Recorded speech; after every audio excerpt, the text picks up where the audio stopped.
7 years, drivers have been coming here and saying, no matter how fast you are or how good you think you are, you always have to respect this 2.5-mile oval.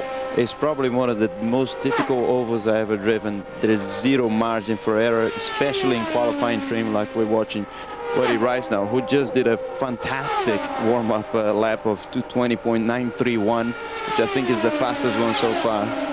Buddy Rice on the clocks right now, getting ready to come down to go on the clocks. In fact, he has come by 222.113 miles per hour for Buddy Rice. And that would easily put him, if he can hold even close to that, that would put him on the pole for Rahal Letterman and Argent Mortgage and Pioneer Electronics. Boy, what an effort. Buddy Rice, in the opening race this year while subbing for Kenny Brack at Homestead, gave Rahal Letterman their very first IRL IndyCar pole. Boy, was he close. I tell you, he's right on the limit now. He's getting so close to that wall. He's been running hard all week. He's been in the top 10 all week, and now he's got the bit between his teeth, and he's really going for it. That's an impressive run. He's being so precise, making no mistakes. He's inches from that wall right now. Buddy Rice's philosophy, when he puts it in the media guide, says live every day to its fullest. He is living every moment, every second to its fullest right now as he is chasing the Indianapolis 500 pole. If you sit on the pole at Indianapolis for the next 2 weeks, everyone around the world in motorsports is saying your name. They're talking about Buddy Rice or Dan Weldon or whoever it is. 222-mile-per-hour lap, second time by. Now the white flag for Buddy Rice and the Argent Mortgage Pioneer machine for Rahal Letterman. Well, he dropped a little bit on this third lap to 221.8, but it's still very, very impressive. He's really going for it. I'm shifting in my chair here, so nervous. I'm watching him run. You see Bobby Rahal there, the '86 winner at Indianapolis, just inducted into the International Motorsports Hall of Fame, watching his driver. He has one driver qualified. That's Yasukawa inside of row 2. Can Buddy Rice put this car on the pole? It looks like he's going to. It doesn't look like he made any mistakes on this one. Up against, almost touching the wall as he comes down for the checkered flag, and the fist in the air from Bobby Rahal. What an effort by the 28-year-old Phoenix, Arizona driver Buddy Rice, and he is currently on the pole at 222.024 miles per hour, and the applause comes in the air from the Rahal Letterman team. Let's go down to Hi, Jerry. I tell you, Brian was looking good there. Looks like he lost it just on the slide for quite a while, and that was a heavy impact. I think he probably would have hurt his right side, his leg, and his foot there. As you watch the sequencing, and the back's in the wall, turn 1, lap 1, it hits nose first and rear end. It's like the car just snapped around. Yeah, that hurts a lot. You know, first you have that rearward impact, your head goes backwards, and then George. Ladies and gentlemen, start your engines. Year of experience across the front. Buddy Rice, Dan Weldon, and Dario Franchitti. Two of those drivers are teammates, Weldon and Franchitti. The second row on the inside, Bruno Junqueira, Tony Kanaan, and Adrian Fernandez, who, as we've stipulated, was quick the last practice session on Thursday. Vito Mira inside row 3. Elio Castroneves in the middle, and Kazuki Matsura, the fastest rookie qualifier, outside row 3. In the fourth row, he's led the most laps in the last 2 years, but has yet to win. Thomas Schechter, Sam Hornish in the middle, and Roger Yasukawa outside. Row 5, Scott Dixon, he is your defending champion of this series. Mark Taylor, a rookie, and Darren Manning, another rookie. In the sixth row, rookie Ed Carpenter, two-time winner Al Unser Jr., and Robbie Gordon wants to get this race underway so he can fly off and do the double. In the seventh row, Sarah Fisher, her teammate Scott Sharp. In his second race, A.J. Foyt the fourth. We move now to row 8. On the inside of row 8 is Larry Foyt, a rookie. Brian Herta in the middle, and the co-rookie of the year 2 years ago, Alex Barron outside row 8. In row number 9, on the inside, Felipe Giafoni, Tora Tatagi, and Greg Ray, who qualified quick on the final day of qualifying with only about 15 or 20 laps of practice in that car. Buddy Lazier, the winner here in 1996. Jeff Simmons, a rookie, and Richie Hearn occupy row 10. In the final row on the inside, rookie P.J. Jones. His dad, Parnelli, won this race 41 years ago. Marty Roth in the middle, and outside is... Not an oval. It's a four-cornered racetrack. It's very, very unique in the world of motorsports. The straightaways are 5/8 of a mile long. The corners are a quarter of a mile long. It's only 50 feet wide. The straightaways are dead flat. The corners are only banked at 9 degrees 12 minutes. Not very much banking at all. It'll be very tough to run side by side. It'll mostly be single file through the corners, so you have to set up the guy in front of you to make the pass down one of the long straightaways. Inside the helmet. He'll be starting outside row 1, the Scotsman. You can hear there shifting gears, just seeing how it's going to go on the start. You have to make sure you hit your gears when you take off on these starts, or you can cause a big mess. Brian Howard gives them the signal down the front straightaway that will have the green flag the next time by. Now Franchitti belongs outside the front row. The front row, Buddy Rice, Dan Weldon, Dario Franchitti. There in the second row, Bruno Junqueira, Tony Kanaan, and Adrian Fernandez. And in the third row, Vito Mira, Elio Castroneves, and Kazuki Matsura. The fourth row, Thomas Schechter, Sam Hornish, and Roger Yasukawa. This looks pretty ragged. These guys are going to have to, in the back especially, are going to have to catch up and get in line if they want to make the start. They've only got a half a lap to go before the green flag will fall. Looks like they're getting there, but I was as ragged as they were going down that front straightaway. I was beginning to wonder if those guys were all going to catch up or not. Well, remember, it was a ragged start last year. Well, the guys in the back are still not very good, and the guys in the second row are way behind. Well, we're hearing from race control we're going green this time, so we'll look for Freeman to pull that Corvette pace car off the racetrack and turn the field over to Buddy Rice. Wow, they're not looking very good going down the front straightaway. It looks like a ragged start, but we shall see. As they come down the front straightaway, all eyes on the starter. The pace car is off, and the green flag is out. Wow, and a car to the inside, almost to the inside wall, as they went 3 abreast down the front straightaway. 3 and 4 abreast, trying to gain that advantage that we talked about going into turn 1. You can't win it on turn 1, but you can gain a lot of spots. We saw guys there moving 3 and 4 wide, trying to get that advantage. So Rice has the advantage. Look at him move to the inside down that backstretch. Wow, already a lot of dicing back there early. Looks like Kanaan's already made a move. Kanaan has gotten around Weldon for 3rd position, so the teammates are running 2nd, 3rd, and 4th right now with Franchitti, Kanaan, and Weldon. Yeah, Kanaan is wasting no time heading to the front as Buddy Rice is the leader, sets on the pole and leads lap number 1. Buddy Rice leads the first lap as they're strung out now virtually single file throughout the field. Yeah, you can see nobody trying to go too wide through the corners.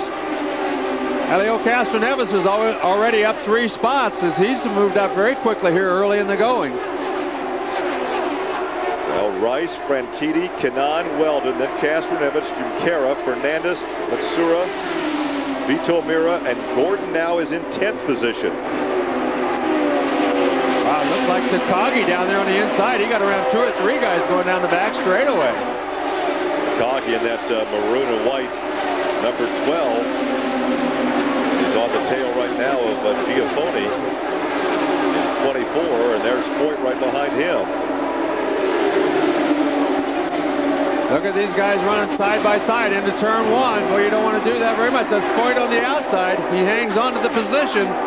Don't be running that high this early in the race because there's no rubber up there. No, remember, it's rain. There's no rubber up there. There's no rubber on the racetrack anywhere, but especially up there in that higher groove, it's very, very difficult to run up there. There you can see the target team running together already. Now Rice continues to lead now. Franchitti rides in 2nd. Kanaan is 3rd. Weldon is 4th. So Team Green now occupying the 2nd, 3rd, and 4th position. Robbie Gordon has gained 7 spots here in the early going, so he is already on the move. He's not a guy that wants to wait back there. He's almost won this race a couple of times and had a terrible not a terrible qualifying time, and not nearly as good as he wanted, but he's already moving up. Berta trying to get by the Red Bull cars. Going right together on the racetrack. Ryan Herta gaining at least 1 spot down there, almost got a couple more. Tyler Mark Taylor in the number 2 car back in 16th position. We have Unser in 17th. Carpenter back in 18th. Yeah, and once he got out of the throttle, though, look how long it takes him to catch up. He lost that position because he got cut off going into turn 3, had to get out of the throttle, and because of that, he's going to lose a couple of spots. Another pass to the inside. There goes Takagi. Takagi really on the move. He had a terrible month. He did not qualify well. He did not run well all month long. But here in the early going, he's been gaining. And Brian Herta, something must be wrong with him, as he's lost 3 or 4 spots here in the last lap or 2. Scott Sharp just went by. That's AJ right behind him now. Oh, and AJ got very close to the outside wall. Yeah, that's Simmons right behind him, trying to make the pass on him. Boyd may have a push in that race car because he's coming off the corner very, very high. Here comes Jeff Simmons down the inside. He's another rookie trying to make the pass. Could not do it. A lot of action back here in this part of the racetrack. A lot of debris blowing around as well. A lot of hot dog wrappers. Yeah, a lot of hot dog. You're exactly right. That could affect the cooling system if it gets stuck in the front of the radiator. Well, that's right. It certainly can. So Toru Takagi's gained 6 spots so far in this event. So he is on the move, as we thought. He's made several passes here early in the event. Castro Neves has picked up 3 positions. He's up to 5th right now. His teammate Hornish back there in 12th. Schechter is 13th. Dixon now is 14th. And his teammate Manning right behind him in 15th. Yeah, look at this. Sarah Fisher's lost 9 spots. She's lost more spots on the racetrack than anybody else. Meanwhile, Buddy Rice is out there cruising right now. Rice is enjoying a 1.6-second lead over Dario Franchitti. Canada's 2 seconds back, and Weldon now 2.4. Yeah, he seems to be kind of on an easy street out there as he's pulled away just a little bit. Franchitti and Canan, the teammates, running in the next 2 spots. Yeah, but look who's starting to reel him in. Here comes Elio. Well, as we watch practice, as we're right along with Dan Weldon, and when we watched practice earlier this week, the one thing that impressed me was that Castro Neves could run closer in the corners to other cars than anybody else. And what that helps you do is it helps you get that run to pass them down the next straightaway. Well, of course, these cars are more difficult to drive, which means when you get to disturbed air, they're even more of a handful. Yeah, that's exactly right. So once you get real close to somebody, it's a real problem. That's Al Unser. Number 20, red number 20. You have Taylor in number 2, and Carpenter and his teammate Barron are right together on the racetrack in the 18th and 19th positions. Right now, 9 out of the top 10 are Honda engine cars. Helio Castroneves is the only one that is not. We'll look at Franchitti in number 27, his teammate Canan right behind him in the green and white number 11. Robbie Gordon has moved up to 11th position. He's the first Chevrolet in on the racetrack right at the moment. It looked like some sparks that came off that car there that got very low as you're right along with the Canan. That is Franchitti out in front of him off the corner and down the straightaway. And here comes Castroneves back there in the 5th position. Well, you see sparks more often this year than you've ever seen in the past, because what they did, they put some aerodynamics underneath the car that made them have to raise the car up. When they raised the car up a little bit, and they put titanium skid pads on there, and they try to set them up as low as they can with these skid pads and so forth on there. So those skid pads do hit the bumps in the racetrack, and you will see more sparks than you've seen here at Indianapolis in previous years. 10 laps down. Still Rice, Franchitti, Canan, Weldon, Castroneves. Kara is now 6th. Fernandez is 7th. the last lap for Buddy Rice was over 215 miles an hour. That was the fastest lap of the race so far. So even though they qualified at 222, in race conditions, we figured 215, 216 would be about as fast as we would see. So far, that's been true. Well, understand that they... Oh, yellow flag. That is Foyt. You commented just a couple of laps ago how close he came to the outside wall. Well, that he came a little closer that time. That time he got too close. That's right. Yellow flag flies, the first of the afternoon for young AJ, the 20-year-old, on the leader's lap 11. Well, we're probably going to see pit stops. We told you pit stops would be really dictated by the amount of yellow flags. So you're probably going to see them pit. They've only run 11 laps, but I don't think most of these guys want to take a chance on going another 30 laps without yellow flags. So I think you'll see most of them, at least the leaders, come in. We'll wait and see. Well, the best safety crew in all of motorsports was right there, and you see that AJ is climbing out on his own. He only went 11 laps out of the leader's lap. He went 10 laps. Yeah, so he went 11 laps. He is climbing out. You can see right there. He backed in with that left rear corner, and then more damage was actually done when he hit the inside wall than the outside wall. But he did more damage may be done when he gets back to the infield. Right, he did a half spin. Hit the safety. Yeah, he hit with the left rear. This is going in. We talked about turn 1 being where most of the accidents happened earlier. And that's exactly where this happened, down in turn number 1. So tough break for young Anthony Foyt. But you're right, the safer barriers, these soft walls that they have created, are a tremendous help to the drivers. I think they're probably one of the best safety features introduced in motorsports in general in many years. Well, we're seeing them in IndyCar racing now. We're seeing them in NASCAR racing, but they were developed by basically the speedway here and the help of, I think it was University of Nebraska. University of Nebraska, that's where all the testing was done.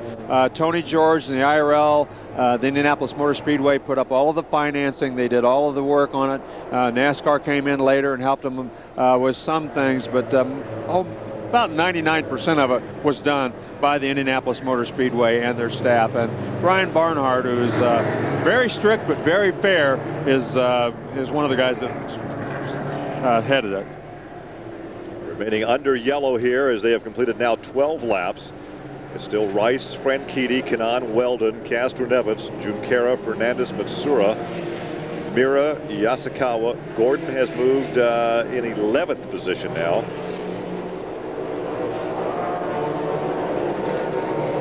So the first yellow of the afternoon will bunch them up. There's a look at Larry Foyt in 41. Larry comes out of the stock car racing and was given the opportunity to drive the second Foyt machine this month.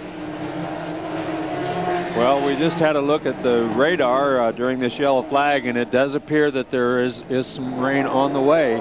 So we'll have to see if it gets to us, but it could be as close as 30 minutes to an hour away. But we're just going to have to wait and see. Sometimes these storms in this part of the world, they break up before they get there.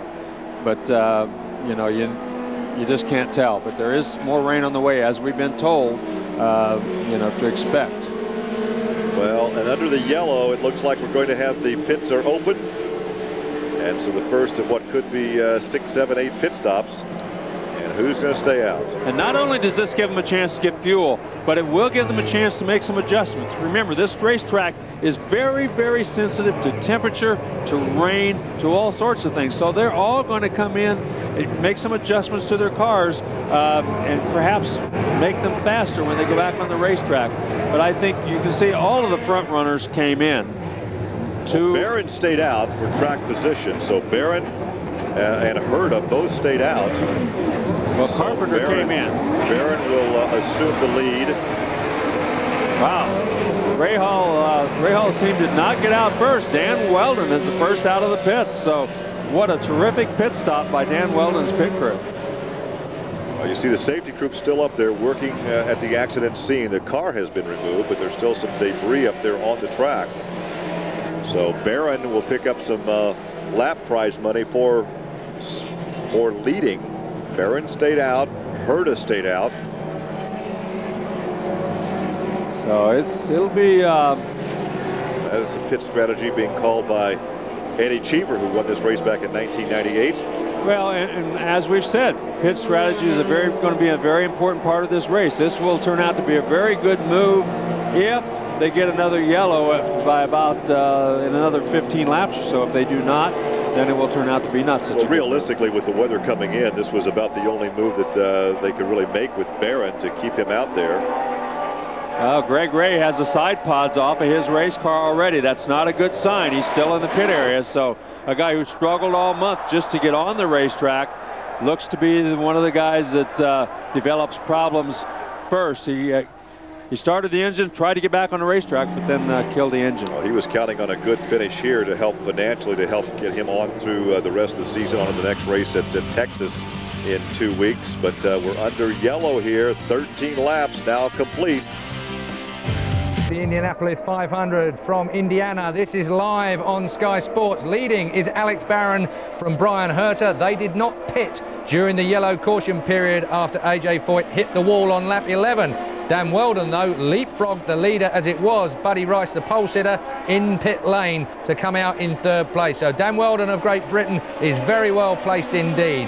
We're about to get back under starters' orders very soon. A green flag will be at trackside as they come through the last turn. Let's cross back then to our commentators live at trackside.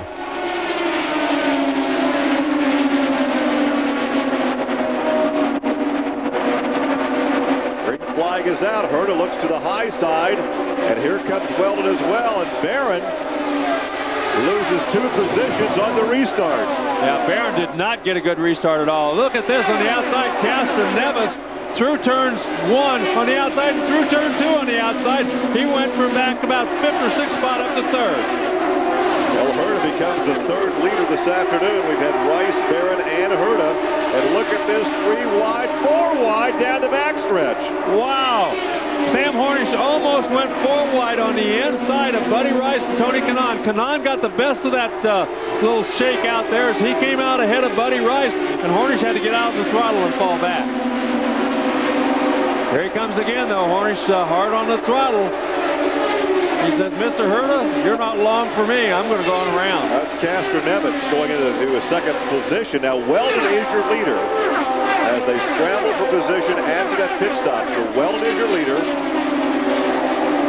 Then Castor Nevis, then Herta.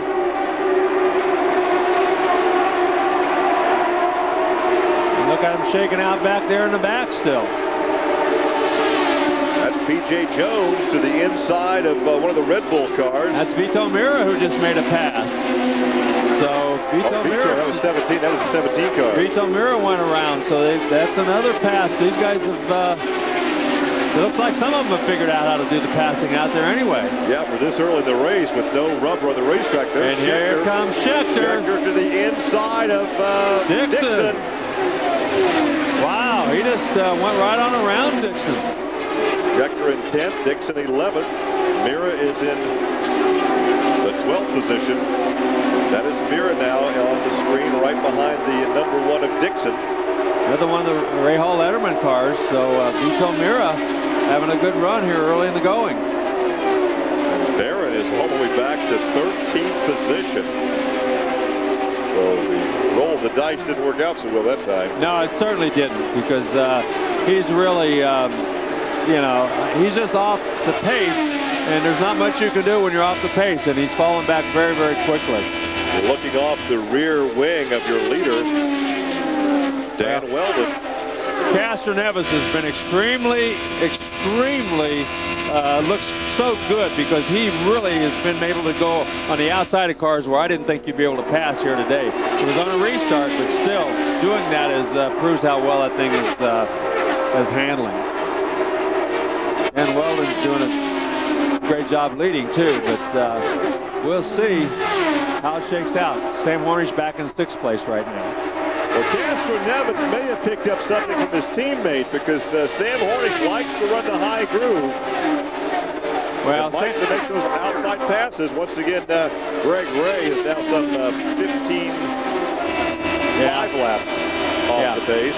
Yeah, he's got some problems. They're trying to get it fixed, get back out there, but his chances of winning have gone for the day.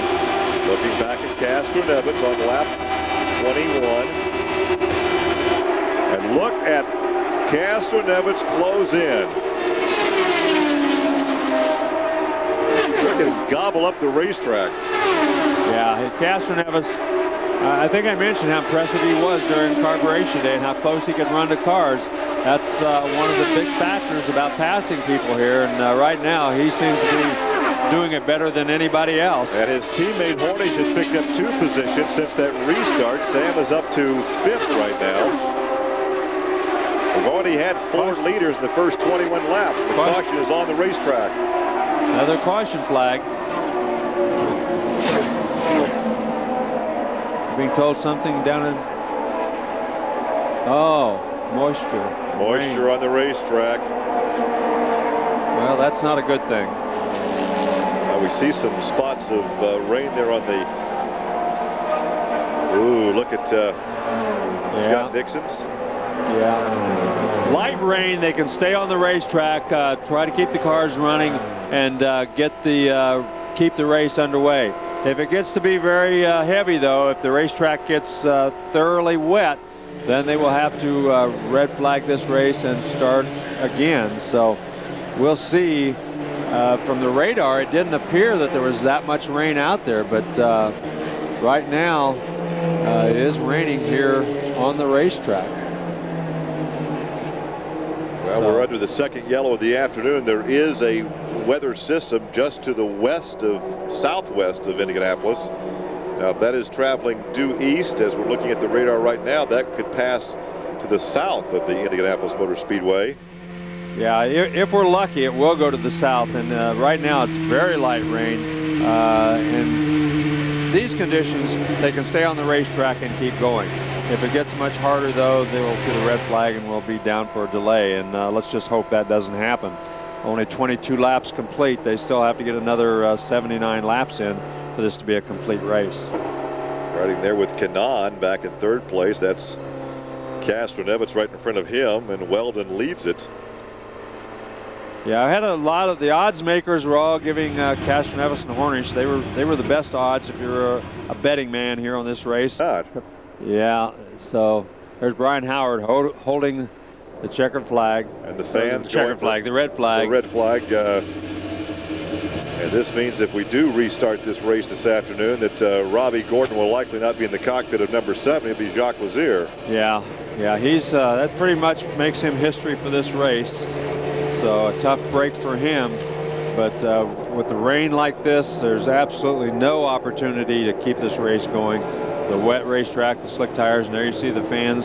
Red flag goes along with red and white umbrellas, I guess. That's a tough break for red flag out on the driver's completion of lap 28 of the 200 scheduled. So the question is, this is a very, very small system. That looks like how far back is Greencastle? You're about, what's about a 20-mile wide section?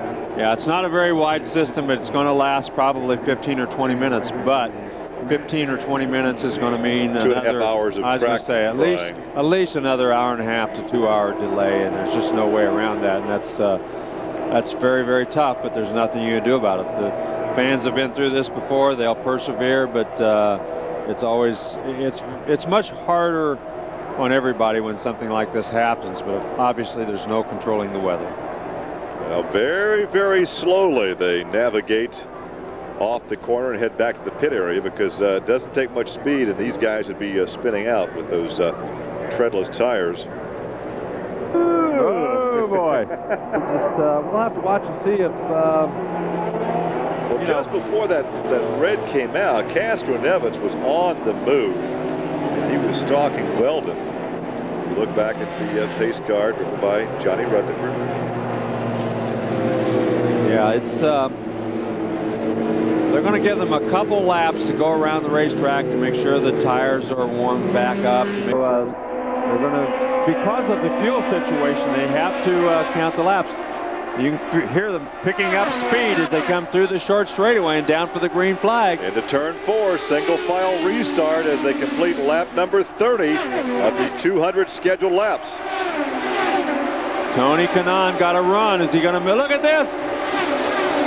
Wow! That's Buddy Rice on the inside. He got two guys on the restart. And look, Castroneves says, oh no, you don't. He stays right on the outside and gains the spot back. What a gutsy move by Buddy Rice this early in the race. He was almost out of the inside wall. And look at Harnish to the inside. Harnish goes to the inside of Kanaan. And Harnish goes up a position. I don't know. Kanaan Maybe says, not. no, you don't. Not that easy. He got him. Once he got in the corner, Kanaan says, oh, I think I'll just fall in and follow him. Can you believe this, Larry, on this restart this early in the competition? Man, oh man, these guys absolutely went for broke. And look at Brian Herta. He's right behind Kanaan right now as Buddy Rice chases down Dan Weldon. Weldon continues to lead, but Buddy Rice about 2 or 3 car lengths behind and closing at Castroneves, and right behind Castroneves is his teammate Harnish. And Herta got around Kanaan. It's going into turn number 1, so Herta gained a spot on that restart. Yeah, we've seen more racing in 2 laps than we saw the first 27. Well, I believe you're going to see more passing, more racing with this new car because it is, oh, look at this, Thomas Scheckter. Way high. Way high. He doesn't give in, keeps on going, and hangs on to the spot. We've seen more side-by-side racing in the corners than I've seen here at Indianapolis for quite some time. But the drivers have to drive them more. They have to drive them. These cars are not as easy to drive. So, you know, the drivers have a lot of feel. There's a lot of just that good old rear-end feel in how you run these race cars. And obviously, the really good drivers are going to shine, and the really good handling race cars are going to shine here today. Lazier, incidentally, has dropped back to 25th position, trying to get a handle on the car and the racetrack since he did not start the race. Well, he did not and that's to be expected. Right. He did not get very many laps in the race car at all this month. He's being very cautious, and that's the smart thing to do. It's much easier. Look at this. Here goes Rice to the inside. Oh, Dan Weldon thought about trying to run with him on the outside, thought better of it. He got out of the throttle. Now he lost a lot of momentum when he got out of that throttle. And look at Castroneves. He's going to try to blow by him going down the back straightaway. Look at Harnish to the inside of Castroneves. 4th position on his teammate. Sam Harnish absolutely went to the inside and took advantage of that situation as he got around his teammate. So Weldon out in front, Rice rides in second, then it's Harnish and Castroneves. Well, we talked about Sam Harnish being one of those really brave guys and being really good in traffic. Right there, he showed you exactly how good he is in traffic. 34 laps now complete. Unbelievable move by Sam Harnish. Unbelievable move by Buddy Rice on that restart to gain 2 spots going into turn 1.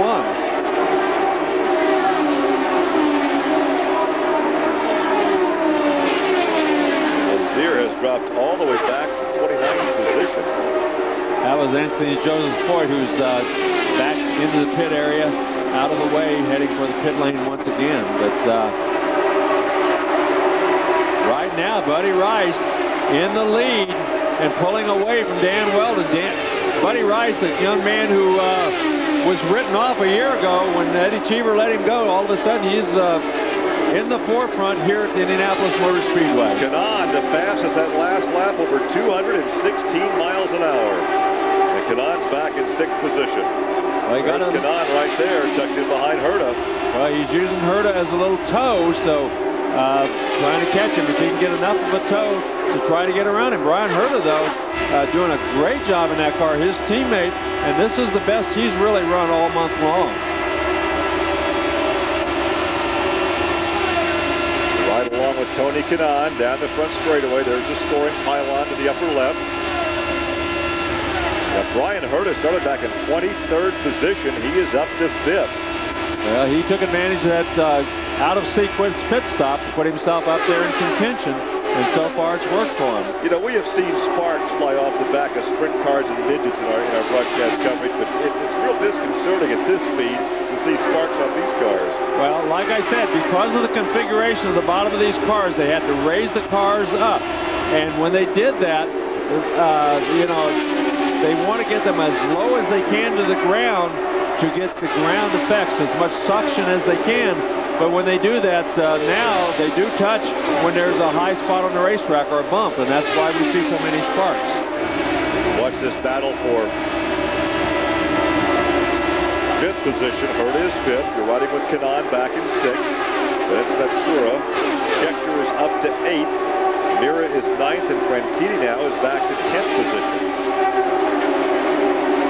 Yeah, Franchitti has gained a couple of spots, so he's back on the move, moving up, but I'm sure he's not happy yet until he gets up there and battling with his teammates. Well, he's enjoying a 6/10 of a second lead over Weldon, and a 1.1 second lead over Cornish. Castro-Neves is still 4th, and it's Hurta, Kanaan, Matsura, Schechter, Mira, Franchitti. Fernandez is 11th, Dixon is 12th, Junqueira is 13th. Vito Mira, he's got his eyes set on Thomas Schechter. We look out from Thomas Schechter's car back at Vito Mira. Another one of the Rahal Letterman cars. His teammate leading this race and leading it by about a half a second right now. Well, Schechter could have won this race as a rookie a couple of years ago. In fact, it was about lap 185 when he hit the outside wall in turn 4. Thomas, of course, is the son of the 1979 World Driving Champion Jody Schechter. And you can see there's a lot of cars. The first 5 cars are all fairly close to each other. Well, actually, the first 6 cars are all fairly close to each other. Those guys running very, very quickly around this Indianapolis Motor Speedway. 40 laps now in the book, 40 to 200. That's Matsura on the 55 car. There is Schechter, and there is Vito Mira. The race pace for the leaders is around 214 miles an hour right now. The guys are running a little bit farther back, running back around 212, 213. But right now, Buddy Rice running up, he and Weldon, Hornish, those guys running up front, running at about 214 miles an hour. So they're definitely setting the pace with that kind of a speed. There are your top 4 down the backstretch into the 9-degree banking of turn 3. Rice, Weldon, Hornish, and Castro-Neves. It appeared that once Rice got in the lead, he might just walk away from these guys because he went around them so quickly there in the first 3 or 4 laps. But once everything got kind of straightened out, these first 4 have pulled away from the rest of the field quite handily. Yeah, and Rice has lengthened his lead just a bit to about 0.8 of a second after 41 circuits. Certainly have pretty much pulled away by a couple of seconds over everybody else out there on the racetrack. They are running about a mile an hour quicker than everybody else, mile and a half an hour quicker, as Robbie McGee made a quick pit stop there just a second ago.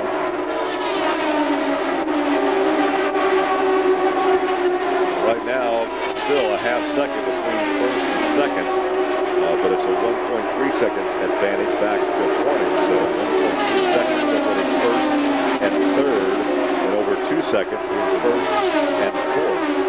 And they starting to run into some of the stragglers, some of the slower cars on the racetrack. Once again, that's going to be a very important part of this race. You can see, sounds like a lot of time, but it's only about a half a straightaway back to Brian Hurta and Tony Kanaan. So they're not all that far back there, and they're still running fairly quickly. They're running on certain laps, they're running as quick as the leaders. So it all depends on how you get through each and every lap. The most consistent guys are going to obviously pull away from the guys who aren't so consistent. Yeah, and once the leaders get to traffic, it'll change the complexion. Right. Gives you an opportunity to change that. So Brian Hurta and Tony Kanaan, they have not changed their position on the racetrack. They're still about a half a second behind, but Hurta starting back in 23rd by virtue of that off-sequence pit stop, gained a lot of spots. Back into the field now. Fisher in the 26th position. There's your leader down the backstretch into turn 3. Yeah, they're gaining very quickly on those guys that are running near the back of the pack. So Dan Weldon has been passed by Sam Hornish, so Sam Hornish once again having a great run here at the Indianapolis Motor Speedway. His best finish in the past has been 14th, and he's admitted that he's made some mistakes himself, so this is his best opportunity. Well, he's a veteran around here now. He's not likely to make those kind of mistakes. Whoa, boy. Heavy traffic right there. Boy, I guess heavy traffic. All kinds of guys. That's the 18 of McGee, who just came in for a pit stop 2 laps ago. Yeah, he was running fairly slowly on the racetrack. He had guys going around him on both sides, and looked very, very unhealthy there for just a second. We now have, I think, 30 cars on the lead lap. Yeah, just about everybody, you know, anybody who has not made an unscheduled pit stop is still on the lead lap, but they are coming up on some of those guys, Marty Roth and Robbie McGee and Foyt, some of those guys near the back of the pack that they will be lapping very shortly. That is Foyt in the red car. One of your leader. There's second, there's third, and there's fourth. There's Buddy Rice out of the state of Arizona. Looks like Larry Foyt will be the first car at speed to be lapped here at the Indianapolis 500 this year, as he is just gaining on him like crazy. Greg Ray back up to speed as Greg goes by the number 98 of P.J. Jones. You heard Greg say that they had some electrical problems that they really could not troubleshoot. He was not sure what the problem was, but he's back up to speed, but he's still some 7 laps off the pace. Right, as Buddy Rice picks him off one by one. Richie Hearn in that white car right in front of him looks to be the next guy as Hornish goes around Larry Foyt. Look at 4 cars out in front of your leader, and closing in second is Hornish. Look at Hornish move in.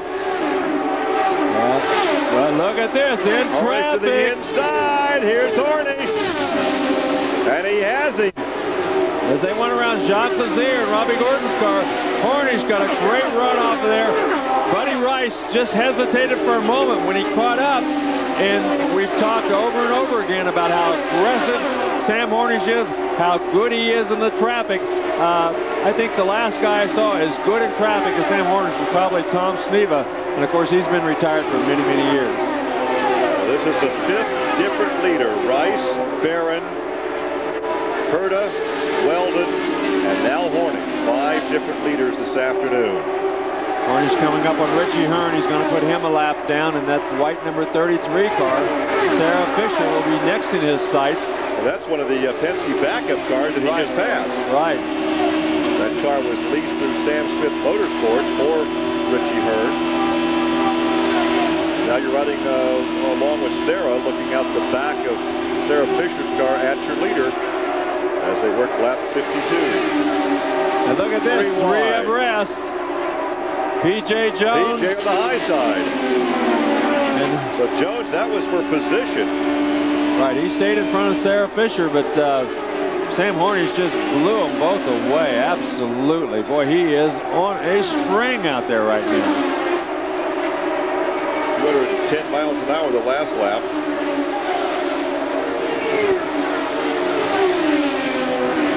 Hornish now has a 2.3-second advantage over Rice. Castro Nevis is 3rd. Weldon has dropped to 4th. Herta is still 5th. Kanan is 6th. And Vito Mira has moved up to 7th.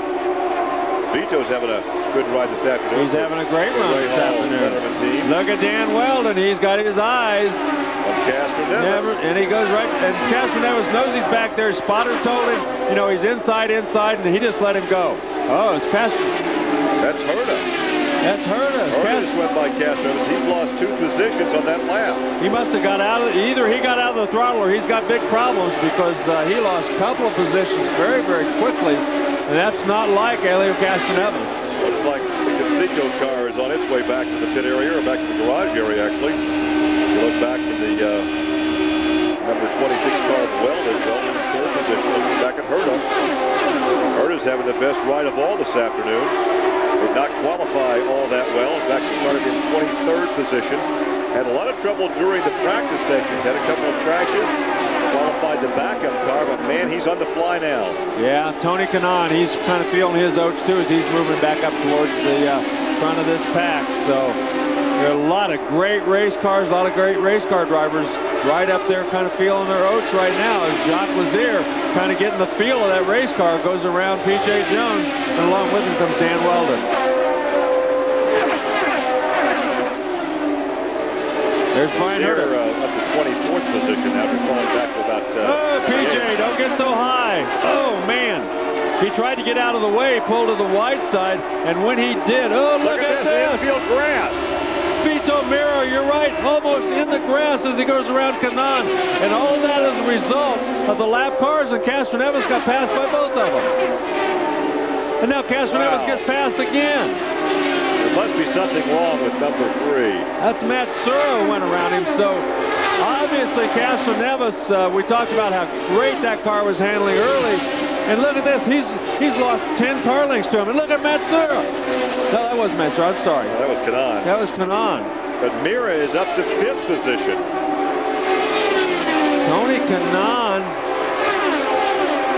moved up. The Ray Hall Letterman team will run 2 cars the rest of the season. Right now, this is a demonstration ride, an audition. Car of the wall, who is it? Well, I won't say for sure, but it doesn't looks like be a teammate of the last guy that was in the fence. It is. It's Larry Foyt. Grandpa's not going to be happy with the boys today, let me tell you. Larry Foyt into the wall, wiped out the right side of the race car, probably ended his day. This is a good thing for the other guys, though. They were getting close to having to make a pit stop anyway. Now then they'll all get an opportunity to make a pit stop under the yellow flag. Well, this is not quite like NASCAR racing where you can take that back in the garage and fix it and get it back out here. No, it's not the same. The aerodynamics are way too important in these cars. So you have to have everything just right to be on the racetrack. As Anthony... Turn 2. Yeah, Anthony Foyt, he tried to go back out there, but with this suspension on these things, they've got to be so precise that you just can't fix them very much. Remember, Greg Ray went back in the garage, fixed his car a few years ago, came out and crashed again after making those repairs. So I think they'll probably not try to fix this race car now. Well, he has more extensive damage than I think that Anthony had earlier. There we see him. He just got too high coming off of turn 2, banged into the wall. The groove still is very narrow, obviously, with all the rubber and all the... he got up in the gray, got in the marbles, and once you get in the marbles, you just cannot turn the car. That's the reason I think P.J. Jones did such a terrific job. I don't know how he kept from getting in the fence, because he did pretty much... Years of driving midgets and sprint cars on dirt. Years and years of experience kept him from getting into the wall. So a terrific job by him, but Larry Foyt didn't have that same sort of thing. Castroneves back in 8th. This will be a great chance for him to go in and try to fix whatever his problem is. If we take a look now, look at Mira. He was clear inside that white line when he made this pass. He goes around Castroneves, he goes around Kanaan, both, and the first seems straight right in the hunt. They played that strategy out in the first round of pit stop, but he pitted late. Now they all head for pit lane. Such an important part of this race. This race probably will be just, you can't win it in the pits, but you can certainly lose it in the pits if you make a mistake. And of course, this pit lane is very, very narrow. Jacques Lazier, one of the lap cars, was very slow in there. And it's not only the actual time that you're stopped, but the time that you spend getting into and out of the pit area that's bad. Of course, that's more vital when you're under green than when you're under yellow. Right. There's Roger Penske watching Sam Hornish get back out on the racetrack. Buddy Wright.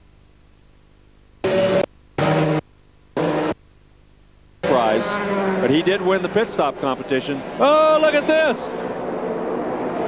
Traffic jam in pit lane. Man, oh man, somebody was slow up in front. Dixon almost, is that Dixon or Manning? One of the Manning cars, Manning at number 10. Wow. That's why the pits are... Here's the pit out. See, Weldon was second. Hello. Oh, look at this. Like an LA freeway. Yeah, that all got jammed up in there. Manning went to the inside, and so did Taylor. Riding with Taylor. Yeah, we're riding along with Taylor. 24th position.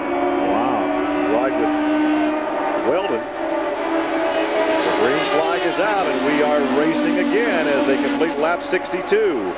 Wow, what a tough break for Vito Mirrors. We see everybody look at this. We've got challenges already as Weldon goes to the inside of Hornish. He makes that pass. He makes it work, and look at Herta. He tries, thinks better of it.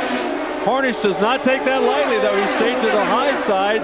Thought about trying to go back around Weldon, but couldn't pull it off. Weldon has matured so much since last season. Yeah, Otegi last time out leads the point standings.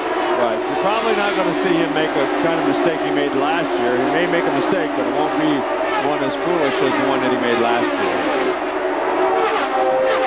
You talk about some tutelage that he has from that race team. Oh, another crash. Two cars got together. One is one of the Red Bull cars. Yeah, it appears that one of them might have been Mark Taylor, the Menard car. It appears to be him. Carpenter, perhaps. It was either Carpenter or Barron. We couldn't tell. Those two cars are so similar. And you still can't tell because the number's been knocked off.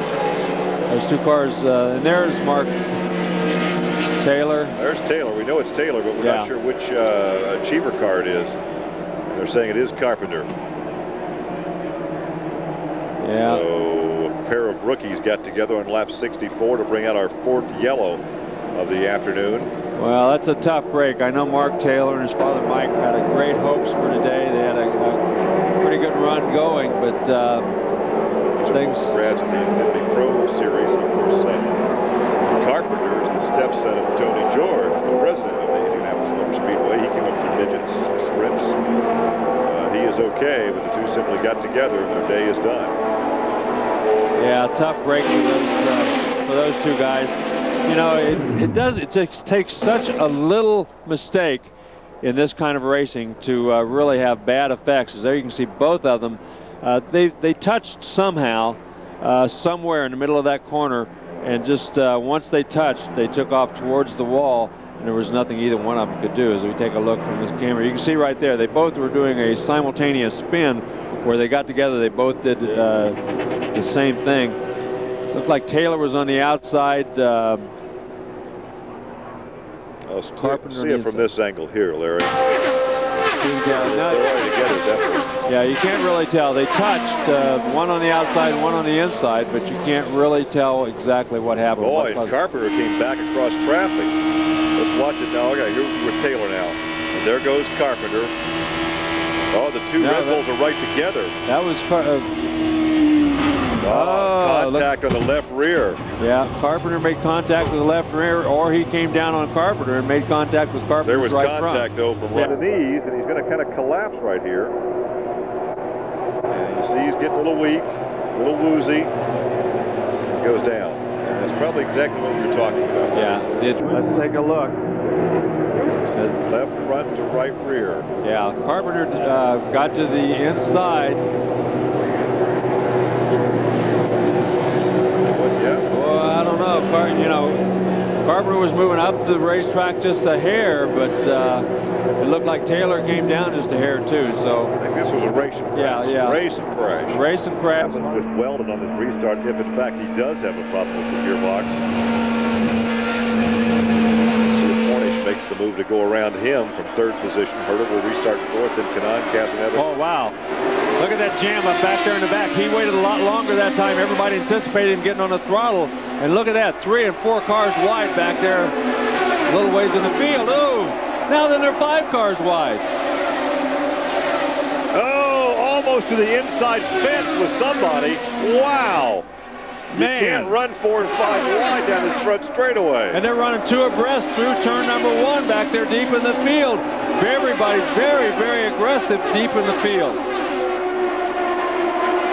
Man, oh man. Rice hangs on, and apparently Weldon's gearbox is okay because he's there in 2nd position. Hornish, then Herta. And look at this. Schechter trying to move up. That's Fernandez going around the outside. Red car.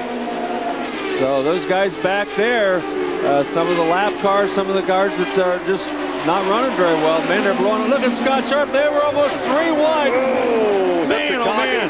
Was that Takagi or was that Simmons almost to the fence? I think that was Simmons out there in that red car. Look at that 4 wide. And P.J. Jones says, I'm getting out of the throttle, let you boys go. Man, oh man. And Takagi was on the outside. I think Simmons was right behind him. They are just racing each other for everything they're worth. All over this racetrack we have competition. Unbelievable. I can't tell you the last time I've seen cars go 3 wide. Look at this, teammates. Well, Lazier may have a motor problem in number 90, and number 70. There are 2 Laziers out there. That would be Jacques Lazier and Meyer, number 70. Yeah, and he's dropped a long way back there. That's Marty Roth behind him. Everybody else way out in front of him at this point. Well, I don't know how those guys can hold their breath out there. Man, oh man, that was just unbelievable. Simmons now up to 17th position. So the rookie's having a great ride. Of course, there's always that Rookie of the Year honor, and Bombardier gives $50,000 for the season-long Rookie of the Year. And look at Herta. He was down on the inside of Harnish. Now Kanaan has a look at Herta. Goes to the inside of him. This is the battle for 4th. Kanaan to the inside and by a nose has 4th position. Wow. Herta finally thought better of it, thought he'd fall in behind. He had a notion there for a second to try to run 2 abreast through turn number 1. Thought that wasn't such a good idea. Rice, Weldon, Hornish. Look at Franchitti. Look how far he's come back up. Remember how far back he was? But look at this. Here comes Manning going around Franchitti. Darren Manning having a great run. Darren Manning up to 7th position, another rookie. He is the leading rookie right now in 7th position. Matsura is 9th. And Simmons is now 17th. Wow. Well, Darren Manning, that was a nice job to get around Franchitti. He timed it very well, just went right on around. And right now, he looks to be as fast as anybody on the racetrack. Well, these race fans that have endured the rain delays are getting a great show here this afternoon. Boy, it doesn't side-by-side racing we haven't seen for a few years. It doesn't come much better than those first few laps after that green flag. Those guys are running 3 abreast through the corners, 5 abreast sometimes down the front straightaway. So what a great job, and there were nobody touched each other. That was the amazing thing. That's what's so tough. 75 laps are now complete. Rice enjoying a half-second margin over Weldon. Then Hornish, Kanaan, and Herta. And you can see all of them still on the same straightaway. You realize now that the top 7 positions are occupied by 4 Andretti green cars. Well, that's Weldon, not... Kanaan, Herta, and Franchitti. That is a surprise only because Herta had such a tough month. He crashed a couple times, started so deep in the field, but the pit stop strategy obviously has paid off. Yasukawa is back in the pit area. Yeah. Number 16 entry. Yeah, right. Back about 22nd position when he made his pit stop. On board with Weldon, looking back at Hornish. Well, Dan Weldon having another stellar run here today. He's been very tough all year long, always among the leaders, always among the guys that were challenging for the lead, and today is no different than it has been all month long, or all year long, really. Dan Hornish stalking him, unable to close in and pass him, though. And I think these guys are pretty comfortable right now. They don't have to pass, they don't have to lead unless they really have an advantage. The longer these cars run with the aerodynamics now, though, probably near the end of each run, the cars will either get loose or start pushing more than they normally would have with all the ground effects and all the downforce they've had in past years. Lap 78. Usually get to halfway. It doesn't appear to be a problem to get to halfway. There you can see the first 6 cars on your screen right now. And the real challenge in that group seemed to be Manning with Herta back there in 5th and 6th.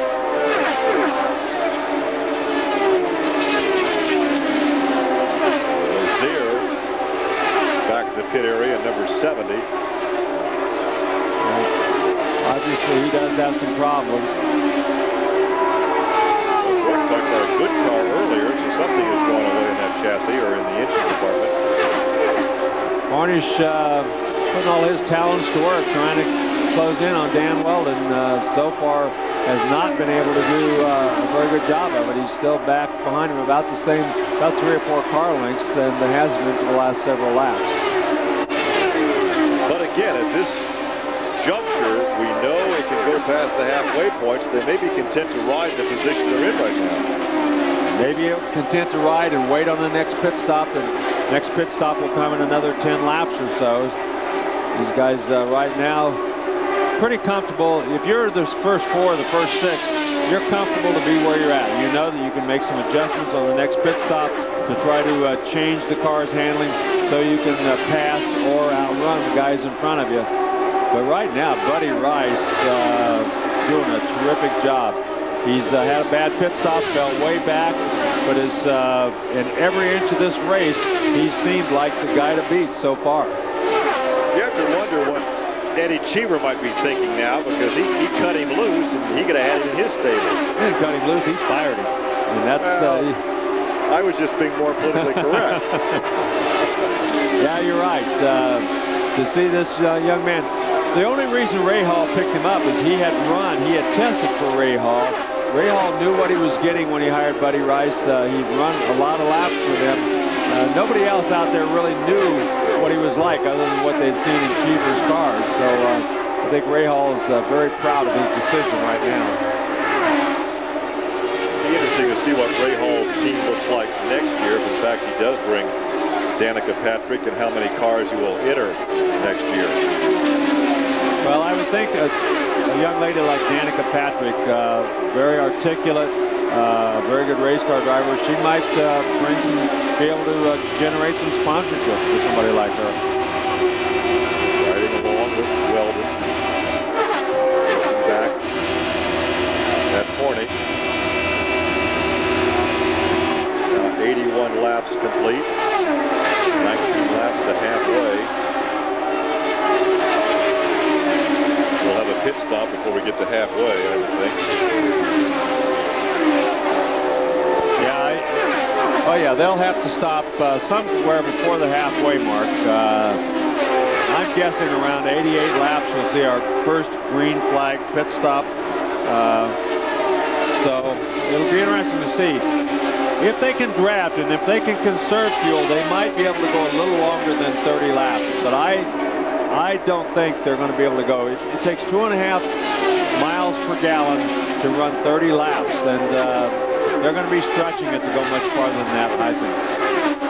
Well, Simmons has gotten around Junqueira, so Jeff is up to 16th position. Yeah. Starting back in 29th. And Scott Sharp having a pretty good run. He's running in 15th right now, so he did not have a good month. He did not qualify well. He did not run well all month, but right now he's moved up some positions, so that's good. Coming up on the back of Jacques Lazier's number 70 Meyer entry.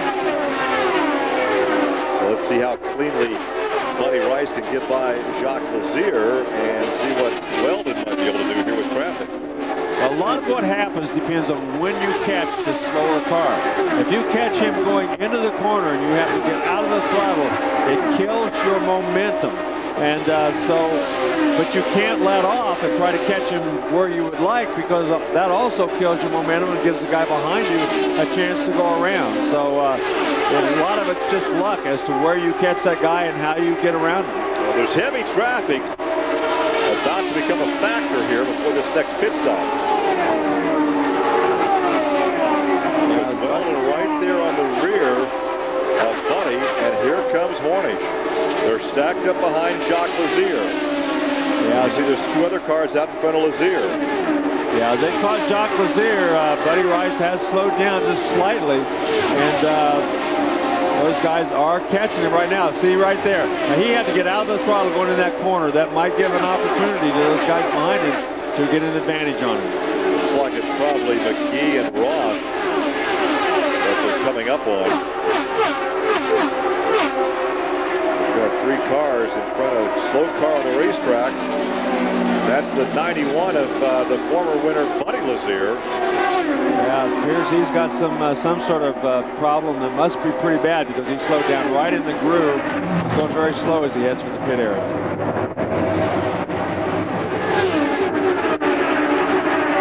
85 laps now complete, 15 away from halfway. Well, it looks like he might have run out of fuel. They're just preparing for a regular pit stop. We'll see. If all he does is refire that thing and get going again, maybe he's getting really lousy fuel mileage. Oh, look at this. Hornish has gotten around Weldon in second position. And here comes Kanaan. The teammates nose to tail as they go around the number 70. Well, now Kanaan, he pulls to the inside to make the pass. I think all that was wrong with Buddy Lazier was he ran out of fuel. These guys are going to have to be making a pit stop pretty shortly. Lap 88 will be 30 laps since their last pit stop, so they're on now in lap 86. So I'm thinking in the next couple of laps they're going to have to make a pit stop. No, he just squeezed by 2 drivers in 1 turn. And here comes Hornish to the inside. Wow. Hornish is up to second. Weldon drops to third. Kanaan is fourth. And there Hornish had to get out of the throttle. That's going to give Weldon a chance to get a run on him. Look at this. Weldon is catching him. He's not going to get around him, though. Good aerial shot there into the corner. The north short chute. Here comes Kanaan around some of that lap traffic. He got held up a little more, though, than a lot of these guys. Yeah, he was the big loser in this transaction. Tor Takagi has been in the pit area, so he's already made his pit stop. And the rest of these guys are going to have to be thinking about it pretty soon. They just finished lap 88, so they have been out there for 30 laps. But remember, some of those laps were run under the yellow, so they may be able to go a little beyond 30 this time, but not much, I wouldn't think. On lap 89. And there goes Darren Manning around Herta, so he has picked up another position. And then Castro Nevitz back up in front. Franchitti is in 8th, tucked in behind Castro Nevitz. There goes Fernandez. He just went around Dixon, so Dixon got held up by Lazier and gave Fernandez the opportunity, and he took advantage of it and went around him.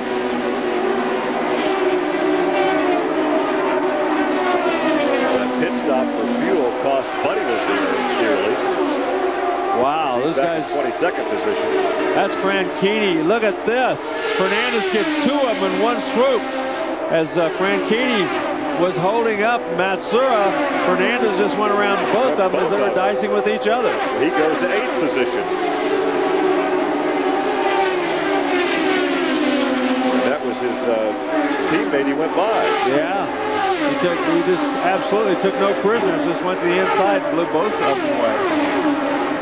Well, Rice's lead right now is almost 1 second over Hornish. He has a 2.5 second lead over Weldon. And almost 5 seconds back to 4th place Kanaan. But they have been negotiating some heavy traffic. And Kanaan got held up in traffic. Well, these guys are getting better fuel mileage than I thought they would get, even with the yellow flag laps. I didn't think they'd be able to run this many laps, but obviously they're getting very good gas mileage out there.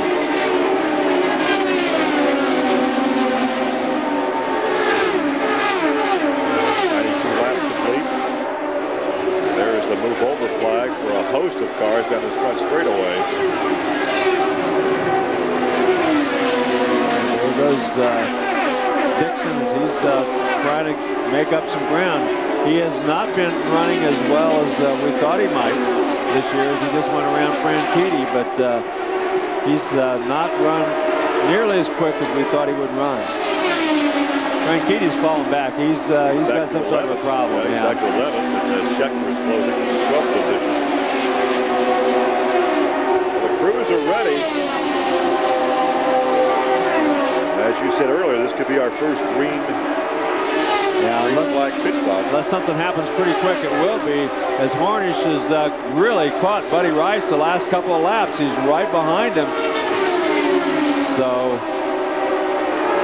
Sam Harnish stalking Buddy Rice as those two guys have about a 2-second lead on Dan Weldon. When will they stop? 94 laps about to be completed.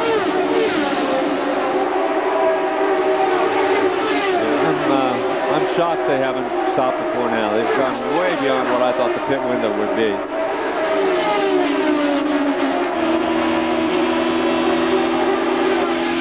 Sarah Fisher riding along with her back in 23rd position. There goes Buddy.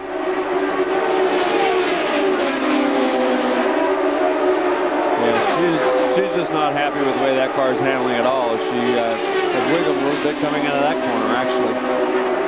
Castro Neves took her in the sport shoe.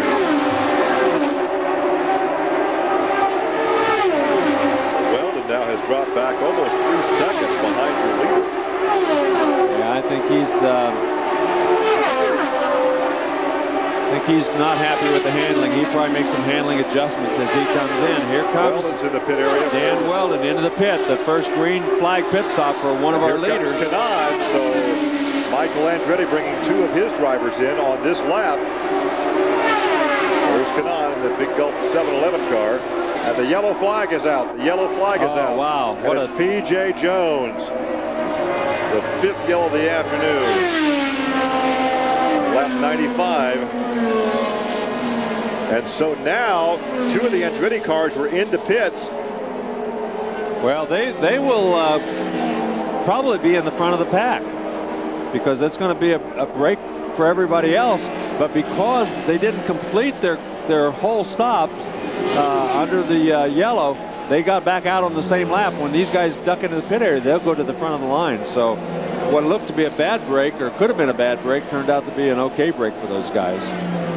P.J. Jones, one of our 8 rookies in the race with some extensive damage to the right front suspension. He's okay. We're trying to climb out. Of course, is the son of Parnelli Jones that won this race back in 1963. The first driver over 150 in qualifying in 1962. Yeah, it appears to be much the same kind of a situation that Larry Foyt had, as he just got high off of turn 2, hit the fence coming off the corner, and then just stayed up on the fence and slid down the back straightaway and wiped out the right side of the car. Our 5th yellow of the afternoon. Here we can see he just got up in the gray, pushed the front end up into the wall, and once it got along that wall, look at the safety guys heading for the ditch over there. They didn't want to get hit by any flying debris, so he went a long way after contact. Yes, he did. Here he is. See, he got up in the gray. He saved it once up there. That's almost exactly in the same spot where he got up in the gray earlier when he's being lapped. And when he got up there, yeah, he see, just ran out of racetrack. Ran out of racetrack and pushed right on pit road. Weiss maintaining that lead on the pit stop. See how slow that pit lane speed limit is? 60 miles an hour. You can't exceed it. They have it marked. These drivers know exactly. They don't have speedometers. They have tachometers. They know exactly how many RPMs they can run not to exceed that speed limit. So let's take a look.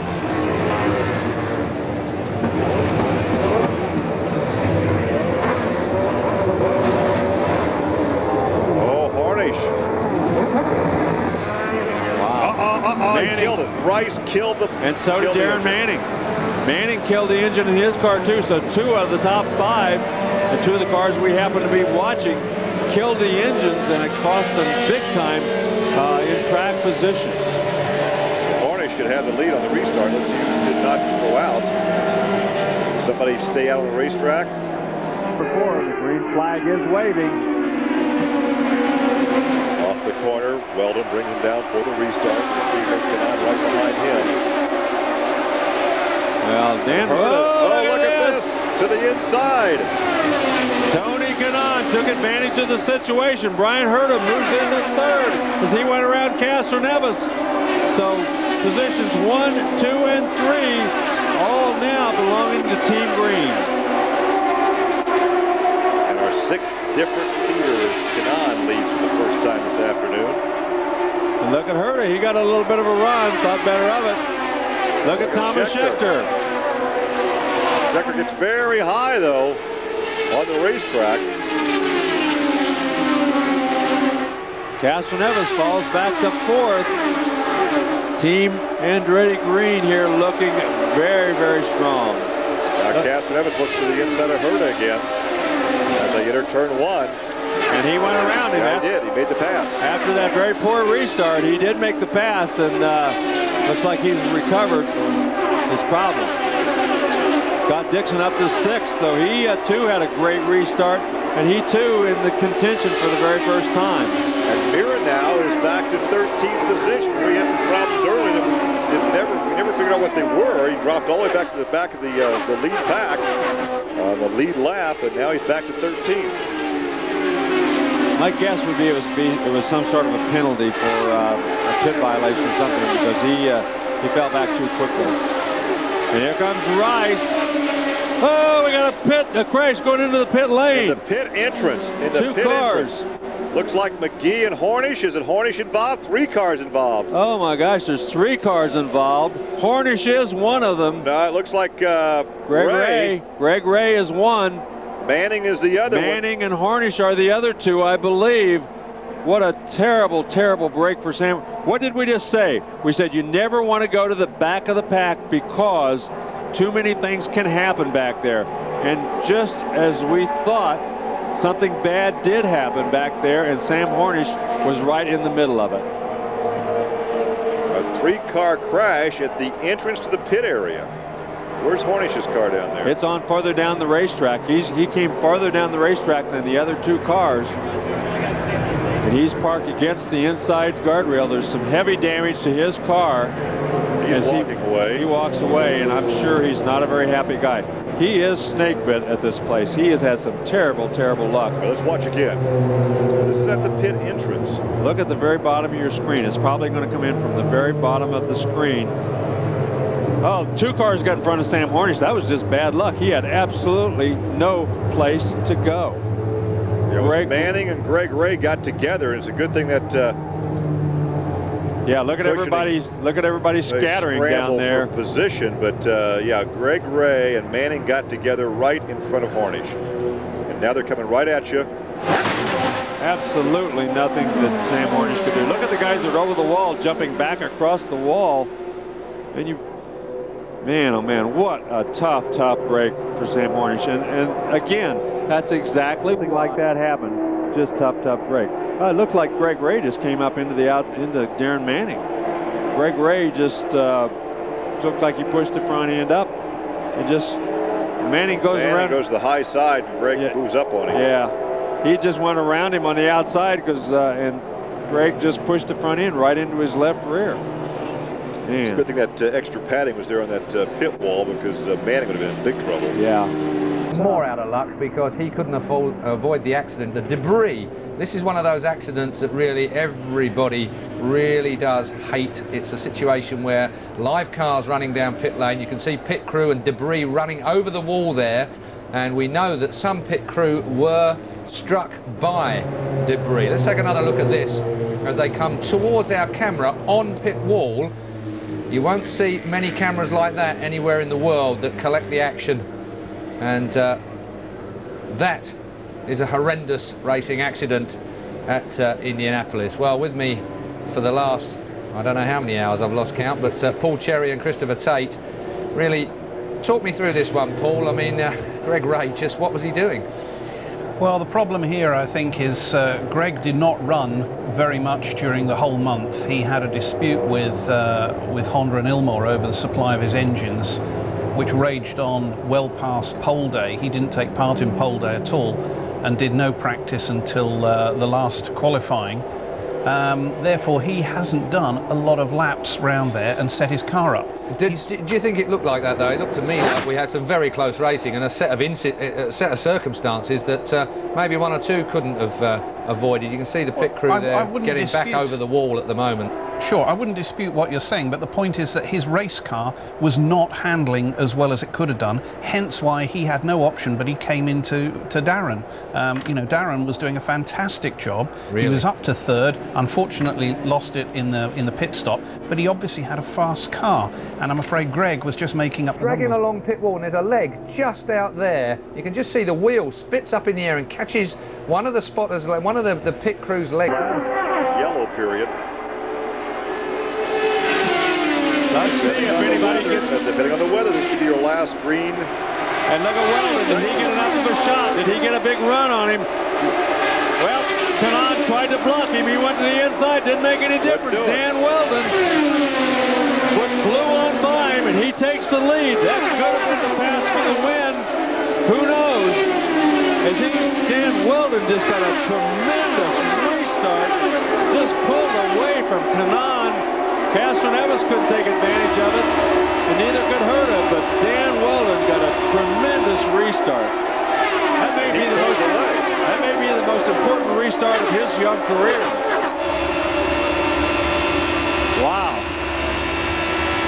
As these guys, Dan Weldon just pulled out, he got a run on him. He hung back, got a run on him, picked up the throttle at exactly the right time. Boy, we see cars everywhere back there. They're still going 3 and 4 deep back there in the field. But the lead is where you want to be, because if the yellow comes out and the entire lead pack comes in, now granted his teammate will stay out, and that would put Franchitti up toward the lead. Well, Kanaan did everything he could to keep Weldon from going around. Believe me, there was no team strategy there. That was Dan Weldon versus Kanaan, and that time Weldon won. 118 laps. There's Fernandez. 200. He's up in 5th spot. Right behind him, Dixon and Rice. Rice has gained the spots, so has Dixon. So those two guys have gained a little position. Oh, look at this. These guys are trying to run a little bit side by side. As Buddy Rice has a bit of a run on Dixon. Mira just got around Schechter for 9th position. Simmons is up to 12. Well, Simmons, we saw how brave he was as he made a couple of great moves the last restart, and he must have made a couple of good ones that time that we didn't see as he gained about 3 or 4 spots. I might have to vote for co-rookies of the year. Yeah, look at this. Down the front straightaway, is it going to get it? Yes. Tony Kanaan takes the lead. Now then, can Castroneves get around Weldon? Weldon obviously had to get out of the throttle just a hair. We will see right now. I don't think so. The Honda power plants seem to me to still have a little bit of an advantage over the Toyota. When you get a run, it doesn't seem to be as easy with a Toyota to get around somebody as it does with those Hondas. There's the laps led. And Rice is up to 7th position right now. He did not get around. Now Castroneves looks like he might make a move. Nope. Had to stay behind. Dixon is now 6th. Rice is 7th. Ryan Herta now gaining on Castroneves. Herta could be the 3rd member of that team to run in the top 3. Separating 1st and 2nd. Well, 2nd back to 3rd. Dan Weldon is not going to stay back there. He knows what's at stake. If he's got anything left, he's going to pull it out right now and try to go back after his teammate, Tony Kanaan. All Kanaan has to do is make one slight error, push just a little bit, get a little loose in one corner, and Dan Weldon's right there to take advantage of it. Rice has gotten around Dixon, so he's moved into 6th place. Fernandez is 5th, then Herta, Castroneves, Weldon, and Kanaan continues to lead. I I think that Rice might be the fastest car on the racetrack right now. He ran over 215 miles an hour that last lap. So he is very, very quick right now. Looking at the weather radar, they may get to the pit stop before the rain gets here. And that's going to be very important if they do. This whole group is going to have to stop. Franchitti up in front. Franchitti could be looking very good. Everything depends on the weather right now. Who wins this race is a lot going to have to do with strategy and luck of the weather. Castroneves pulls up behind Weldon. Remember his track record. He won his first 2 outings here, finished second last year to his teammate. Well, and he's the only Team Penske car still in the race after Hornish's crash. He is the only hopes for Roger Penske left, and he's keeping right up with those guys in front of him.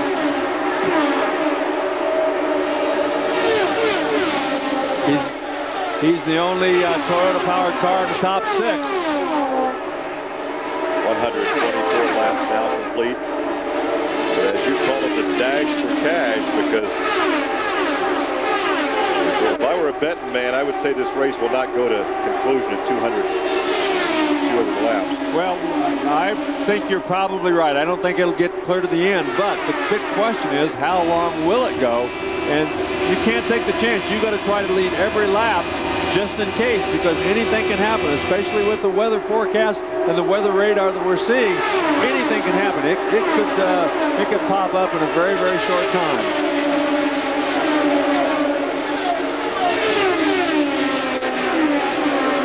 Right now, these top 3 guys are just, they're running this, well, they're running for everything they're worth. They're not leaving anything on the table right now because they know what's at stake. They're being told right now that the weather forecast is not good, but it's not going to be here in the next 5 laps. It's going to be a while, but it's probably going to get here before the end of this race.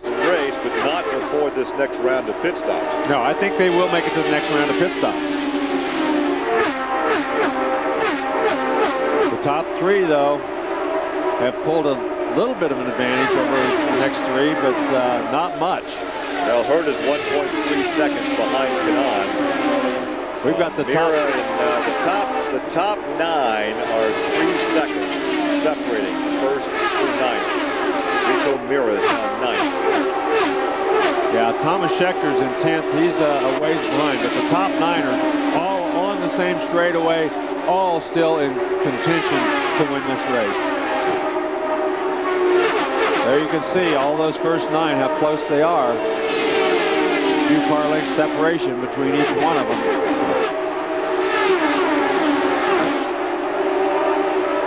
I'll tell you what, we've had a little bit of everything today, but the competition has been just phenomenal. We've seen some great side-by-side racing, some gutsy passes. Dan Weldon really seems to be able to pull up close to Kanaan going down the front straightaway, but down the back straightaway, or going into 1, he loses some ground, and then it takes him a whole lap to catch it back up. Look at this. Whoa! Hurt Fernandez. That is for 4th position. And Buddy Rice, I bet you he gets around Fernandez. Fernandez had to get out of the throttle. Let's see if that happens down the front straightaway. Here they come. Here he comes. 2 and 3 wide. Nope, he didn't make it. Well, I take that back. Buddy Rice is behind Dixon. I thought he would get around Dixon because of all that. He did not do it, though. Dixon did a great job. Dixon is 6th. Rice is 7th. Mira is now up to 8th. Matsura is 9th. And Schechter is 10th. Barron 11th. Simmons is now 12th. Al Jr. is 13th. Yasukawa is 14th. Franchitti is still mired back in 15th position. But the strategy for Franchitti has yet to play out. That's right. His strategy is catch a break with the weather, and that might happen yet. Right now, he wants these guys to go to their pit stop, make a pit stop, he'll go to the front, then have it rain. Right. Well, it's going to be interesting to see how everything plays out. There's always a lot of drama in the Indianapolis 500. No matter what happens, the weather just adds another factor that you usually don't have to deal with. So far, the gearboxes on these cars have held up quite well. When they get into traffic, as we talked earlier, they are shifting maybe once, twice a lap, especially in traffic or especially when they're affected by the slower cars. So the gearbox has done a great job under all that pressure so far here in this race. Now 129 laps of 200, now 130 of 200 as you look back from second place, Weldon to Castroneves. It'll be interesting to see how much longer they can go. Most of these guys pitted on lap 97. Kanaan and Weldon pitted on lap 94. Under green flag conditions, they can only run about 30, 32 laps. But they had 10 laps of yellow to deal with, so we'll see how much of a factor. They may be able to go as much as, I'd say 38 laps or 40 maybe. So that means in the next 5 laps or 6 laps, Weldon and Kanaan would have to make a pit stop. 1 second between first and third. There's Herta back and forth. Fernandez now is still fifth, and Rice is sixth. Well, Fernandez made a big run on Herta, almost got around him, and since that time, Herta's kind of picked it up a notch. He's been running much quicker out there the last part of this race. The leaders all running in the 214, 213, any place from 212 to 214, depending on the traffic. But right now, Dixon and Mira are two of the fastest cars on the racetrack. And Castroneves had a look to the inside of Weldon. Did not have the momentum to propel himself by. Look at this. Buddy Rice around Dixon, so he's gained one more spot. Here comes Mira. Here comes Mira to the inside after going clear to the back of the pack. Oh, we got a crash. Another yellow, our 7th of the day. Marty Roth. Roth, another rookie, brings out the yellow. Lap 132. Yeah, look at that. Oh, and it hit the inside wall. Yeah, no control. Once you hit the outside retaining wall and bust up suspension, you have no control. There are no brakes.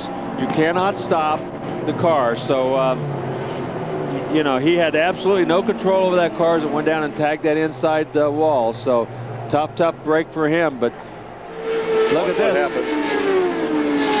Let's see if we can see exactly what happened. Oh, well, now he got tucked in behind another car, and probably the downforce was off the front end. Absolutely. He got too close to that car going through the corner, took all the aerodynamics off of the front of that car, and the front end just took off. He had no way to turn that car once he got out of that air. Yeah, and he was tucked in behind McGee, and just took the air off the front wing. We've seen that. We've seen 2 or 3 guys get into the fence exactly the same way. In that case, he just got too close to McGee going through the corner, and it took all the air off of the front wings.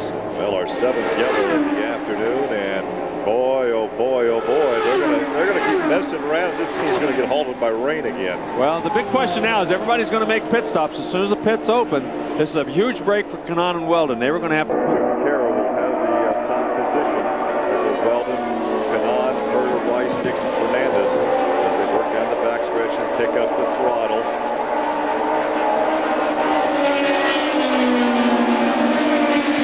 Coverage continues, and right now, Larry, it is a race to not the checkered flag at 200 laps, probably a race to the rain. Well, it's going to be a race to the rain. If you've got anything left in your bag of tricks, you better use it right now. And look at this. These guys running all over the place. That's Kanaan. That's Weldon. These guys trying to get by everybody that they can. Oh, Weldon, you can see him shift gears right there, right in the middle of the corner because he got slowed down by that lapped car. Lap traffic out in front of him. And look at Buddy Rice. He's on the outside. He's trying to go by Herta on the outside. Got a huge run. He's going to move to the inside. But look at Dixon. Dixon goes by both of them. Man, oh man. 6th position. Everybody out there knows what's at stake. It's all on the line right now.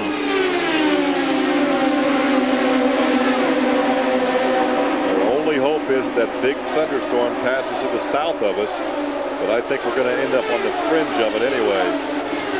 Junqueira's been able to hold on to the lead over Kanaan and Weldon, so we'll see how his strategy plays out. On my part, I think it was a tremendous move. I think it's the only chance he had to win. Look at Simmons. That's Simmons out there. He was 3 wide through the middle of the corner. Did anybody tell that young rookie you can't do that? Man, oh man. Back in 12th position right now. Look at this, 4 wide. They almost touched wheels. Look at Schechter. He's on the outside of it. We have never seen racing like this at this point in this race. I haven't seen racing side by side through the corners here in Indianapolis for quite some time. And look at Schechter. He made it stick. He went around the outside of Simmons, and he made it stick. And he's going to lead going down into 1. Or lead Simmons anyway, as those guys racing for 10th and 11th place. But at 140 laps, Larry, we have never seen racing like this in this event. Well, they all know that it's all on the line. Their crews are telling them there's rain on the way. Whatever you've got deep in your gut, you better pull it out right now, because this race is not going to go to 200 laps. 60 laps to go if it did, but Mother Nature will dictate the outcome of when the checkered flag falls on the 88th running of the Indianapolis 500. And Dixon, by virtue of all that moving, he's moved up into 5th spot. So a lot of dicing and moving back there in the field. Those restarts, the restarts we've seen this year are the most exciting I've seen in a long, long time. That's Sarah on the inside in that black, red, and white car. Carey is your leader over Kanaan, Weldon, and Herta. Then Rice is up to 5th. 6th is Dixon. Fernandez is 7th. Mira is 8th. Matsura is 9th, and 10th is Schechter. Well, I thought we were holding our breath early in the race. Man, oh man, those guys, when we said they all went for it, they definitely all went for it. Kanaan did a terrific job getting on that restart. Castro Evans is up to 13th, but he just got so far behind because of that miscue in the pit area that I don't believe he's going to have a chance. Junqueira, who we've hardly heard from all month long, leading this thing and able to hold his own. But remember, he's going to have to make a pit stop if it gets that far before anybody else out there. I'm going to go back and take a look. Look at this. Look at this pass. Look at this. 2, 3. Look at Schechter. 4 wide. 3 wide into the corner. And he made it work. 2, 4, 6. He passed 7 cars in 1 straightaway. 7 cars in 1 straightaway. What? Schechter right now is in 10th position. Well, that was worth the price of admission right there. Unbelievable. And look at Rice. He just went around Herta. Buddy Rice just moved into 4th spot, and he is really on the move. He's the fastest race car on the racetrack right now. He knows what's on the line. 216 miles an hour the last lap for Rice. Wow. 2 miles an hour faster than anybody else out there. 2 miles an hour, and it looked like 2 miles an hour. Looks like he put the afterburners on in that jet. Look at Junqueira. He's just pulled away from the other guys. Kanaan and Weldon. Junqueira was 2:14 the last lap. Rice was 2:15. Rice is still a mile an hour faster than anybody else on the racetrack right now, and he's out to prove that that pole was not a fluke. He wants to win this race, and he's got his work cut out for him if he wants to do that. Castro Evans, incidentally, back to 12th position. Schechter is 11th. Yasukawa is 10th. Working on lap 145. Man, oh man.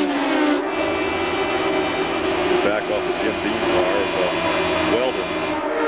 Back to Rice in 4th. And look how Rice is pulling in Dan Weldon. Buddy Rice on a tear. Just absolutely. He's running, he ran 3 miles an hour faster than Dan Weldon on that last lap. So he is really on a tear. Vito Mira has moved up too. He's really running pretty well. He's back up to 8th spot. With about a 1.6 second lead over Kanaan, but Kanaan now 2nd, 3rd, and 4th right together on the racetrack, and Herta is closing in 5th position. Well, as we say, look at this. Weldon now gaining on Kanaan. He's going to try to, oops.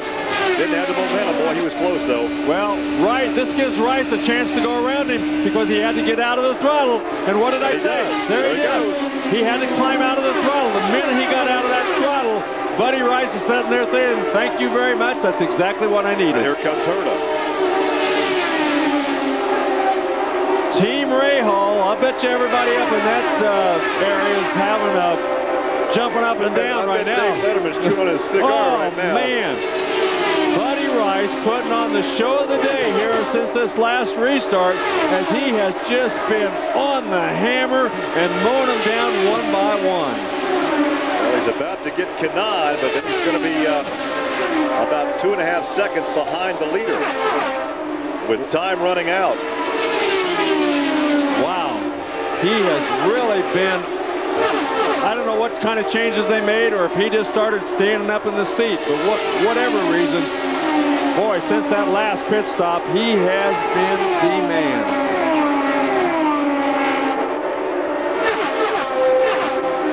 He wasn't Mira, quite the best lap with 217 miles an hour for Mira. Yeah, but that was some time ago. That wasn't recently. Oh, no, that was his fast lap. Yeah, that was his fast lap. That wasn't recently. Here's Buddy stalking Kanaan on lap 149. Buddy Rice, yeah. Dan Weldon, that last lap was pretty quick, so. Right now. But still, this great battle is almost 3 seconds behind Junqueira. So Junqueira has pulled out to a 3-second advantage. Yeah, Junqueira, remember, he's number one, he's got a lighter fuel load than everybody else. That may give him some sort of an advantage, but he will have to pit before everybody else. So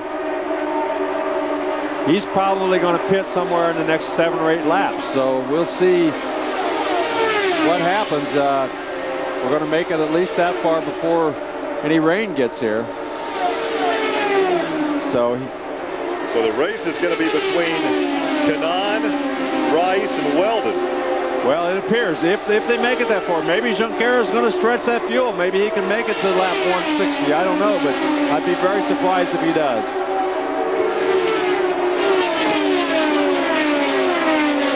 Well, lap 150 would be complete this time by. Junqueira enjoying a 3-second lead over Kanaan and Rice and a 4-second lead over Weldon back in 4th position.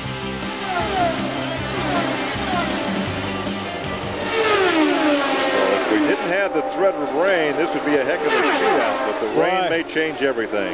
It certainly is amazing to see how hard these guys are driving after that last pit stop. Buddy Rice right now has kind of settled into that 3rd position. Once he caught Kanaan, he just could not make any more moves on him. But believe me, Tony Kanaan knows that he cannot make any kind of an error, because the slightest mistake, or if they get into lap traffic and he gets held up just a little bit, it's going to give Buddy Rice the opportunity to make that move that he would like to make. Junqueira out in front now by almost 3.5 seconds. So Junqueira, with the lighter fuel load, is able to open that gap up. But the question is, will the rain come before his pit stop? Well, he's run 36 laps. I would be surprised, even with all those yellows. They ran about 10 or 12 yellow laps. I'd be very surprised if they can run much more than 40 laps, 41 laps. So we'll just have to wait and see. I would say in the next 5 laps, he will have to pit. This could be the battle for the win right here between Kanaan and Rice. Here. Takagi is in. Or Takagi heading for the pit area. And there is your leader. Rice has gotten around Kanaan, and the leader is in the pit. So Rice has gotten around Kanaan. So Buddy Rice, after falling way back after a miscue in his first pit stop, has regained the lead, as that pass puts him in front, because Junior Junqueira headed back to the pit area. We knew he had to make one, and he obviously did. He played the odds. He lost this time, but it was well worth the gamble. I think if I'd have been him, I'd have had to take that gamble too.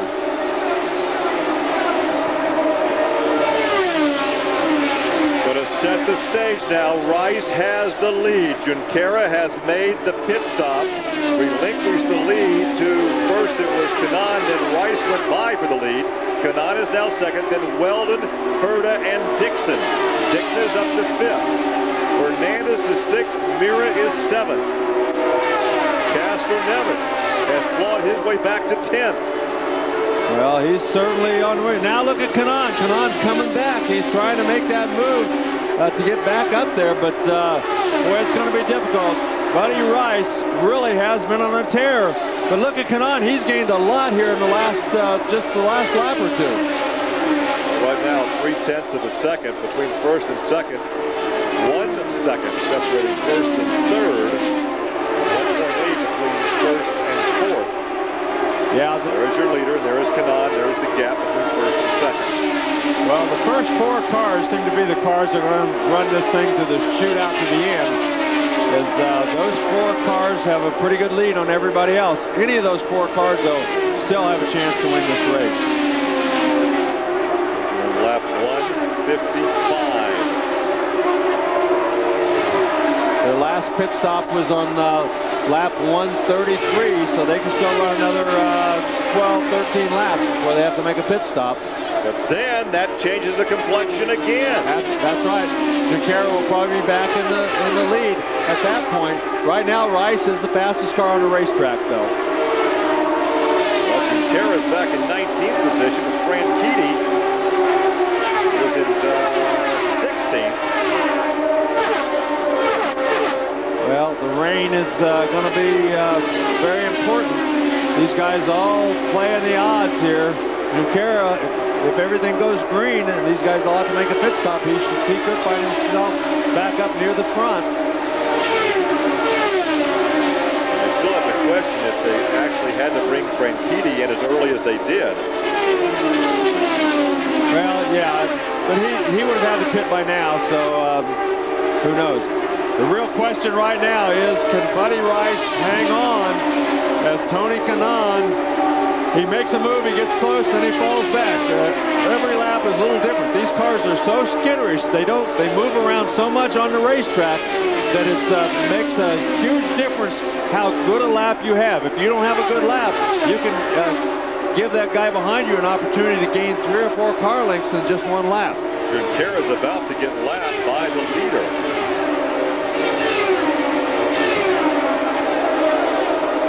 Well, right now the least of their worries is that they want to make sure they can get their act together and get to the end. There's Dixon, Fernandez, Mira, and Yasukawa right together on the racetrack. That would be 5th, 6th, 7th, and 8th.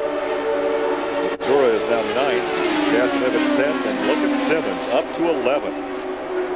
I may have to change my vote to Rookie of the Year. Instead of a co-rookie, just Simmons, because he is a true rookie. Yeah. Ventura really, he's a rookie here, but not a true IRL rookie.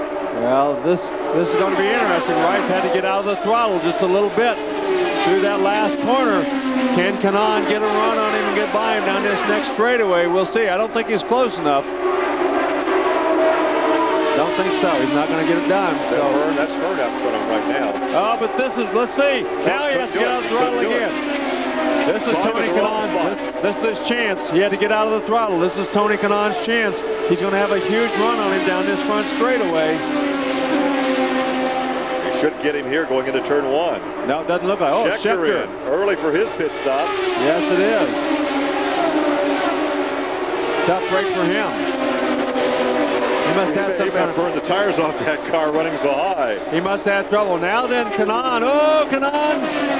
Almost gets together. Oh! He squeezes through, but those guys had to get out of the throttle. Let's see if Dixon can take advantage of it. He's going to get Weldon, but here comes Herta. Is he going to make it 3 wide? No. Man, oh man. Wisdom dictates he got out of the throttle a bit there. Those guys, when you get into lap traffic, it's oh so important to keep your foot on the throttle and miss a guy, you know, unbelievable. Look at the advantage that Buddy Rice pulled because he got a good break in traffic, got around some of that lap traffic much better than Kanaan and Weldon did. Now that he's got a huge lead. Dixon's gotten around Fernandez. He's now in 5th. It's Rice, Kanaan, Weldon, Herta, Dixon, Fernandez, Mira, Yasukawa, Matsura, and 10th is Casper Nevitz. Simmons is 11th. 12th is Buddy Lazier.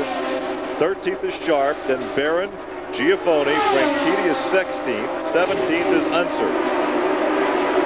Well, we're going to see now. These guys are going to stretch this fuel mileage as absolutely long as they can, because they don't want to make another pit stop if they don't have to, but I feel like they're going to have to here shortly. They can only run, they're on lap 160 now. Probably they're going to have to start making pit stops. Some of them are about one lap 164. 161 of 200 laps. Now we're hearing reports from race control of some moisture. Right now, Rice wants to hang on, and then the edge of the thunderstorm is at the edge of the city right now. Yeah, so we're going to see. I believe, man, these guys might just run until they run out of fuel. Who knows? With the weather forecast the way it is, the rain on the way, if you make a pit stop now,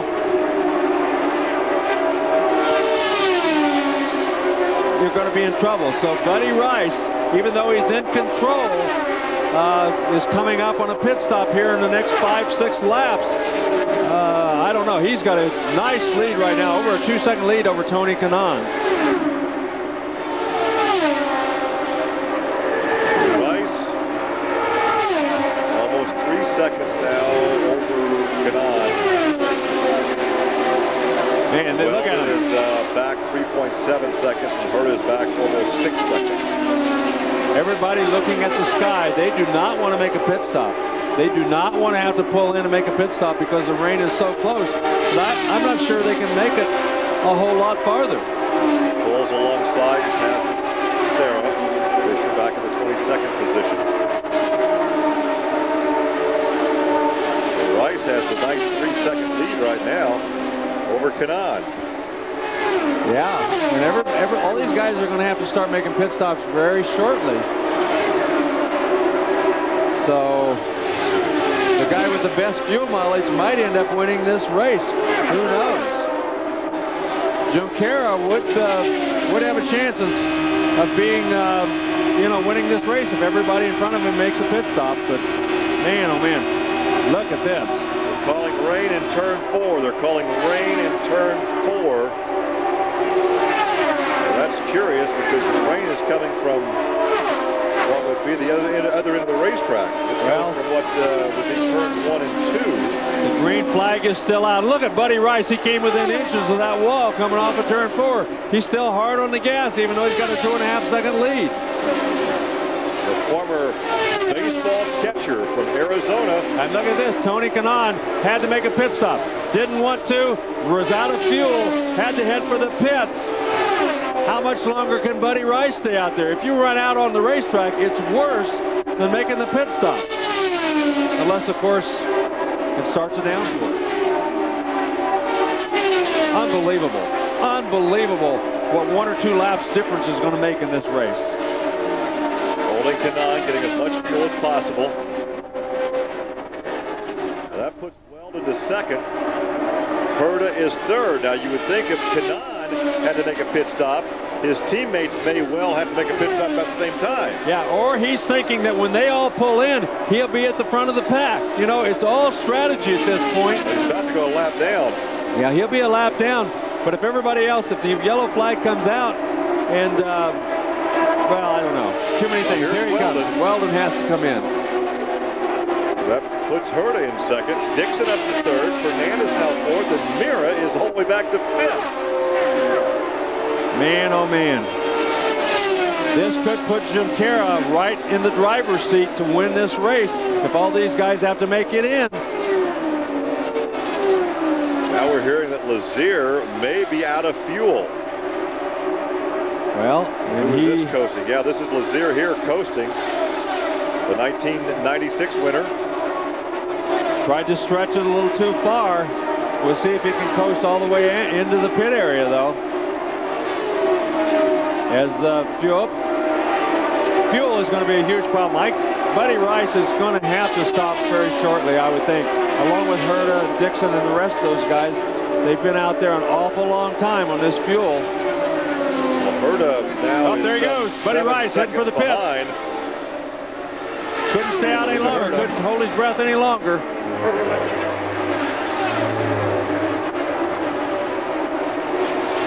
Ryan Herta will take the lead. Lead for the second time this afternoon. So Fernandez moves to second.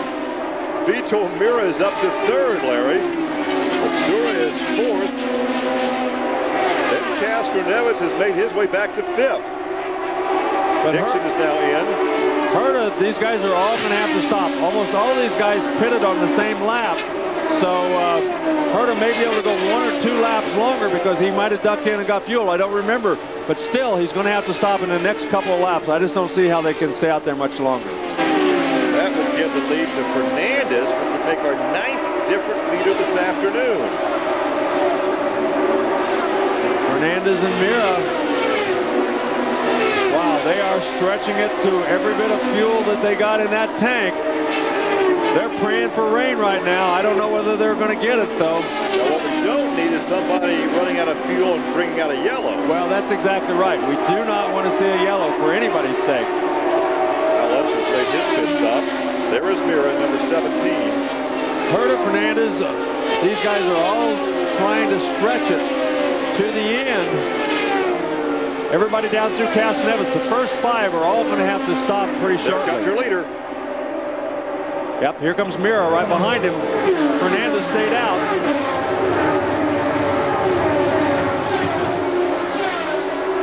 Fernandez could be the luckiest or have the best strategy of anybody on the racetrack, as he and Matsura both stayed on the racetrack, I believe. Will be the 9th different leader this afternoon. Well, Matsura came in. So Fernandez stayed out. There goes Herta. He didn't take a full fuel load. That was a short pit stop. He did not take a full fuel load. You can see rain on that camera right there. Raindrops on the camera lens. Fernandez, first race back at Indianapolis since 1995. Started outside the second row in the 6th starting position. Right now, he is leading the race. Rice is now in 6th after that pit stop. Kanaan is behind him. But the guys in front of him all are going to have to pit shortly. It's going to be a guessing game as to whether the rain comes first or the pit stops come first. Fernandez playing a great guessing game right now. Castroneves is heading into the pits, I think. He's slowed down. He's probably out of fuel. Fernandez still out there. We'll see if he heads in too. Castroneves stays out. Now Fernandez is going in. Castroneves has backed off the throttle, hoping he can save fuel. Castroneves is betting the rain's going to come. He's backed way out. He's going real slow, betting that he can outlast everybody with the fuel. And that will put Rice back in front, with Kanaan second, Weldon third. We'll see more raindrops. Fernandez making his pit stop. He stretched it to the very end. He went to lap 171. He went almost 40 laps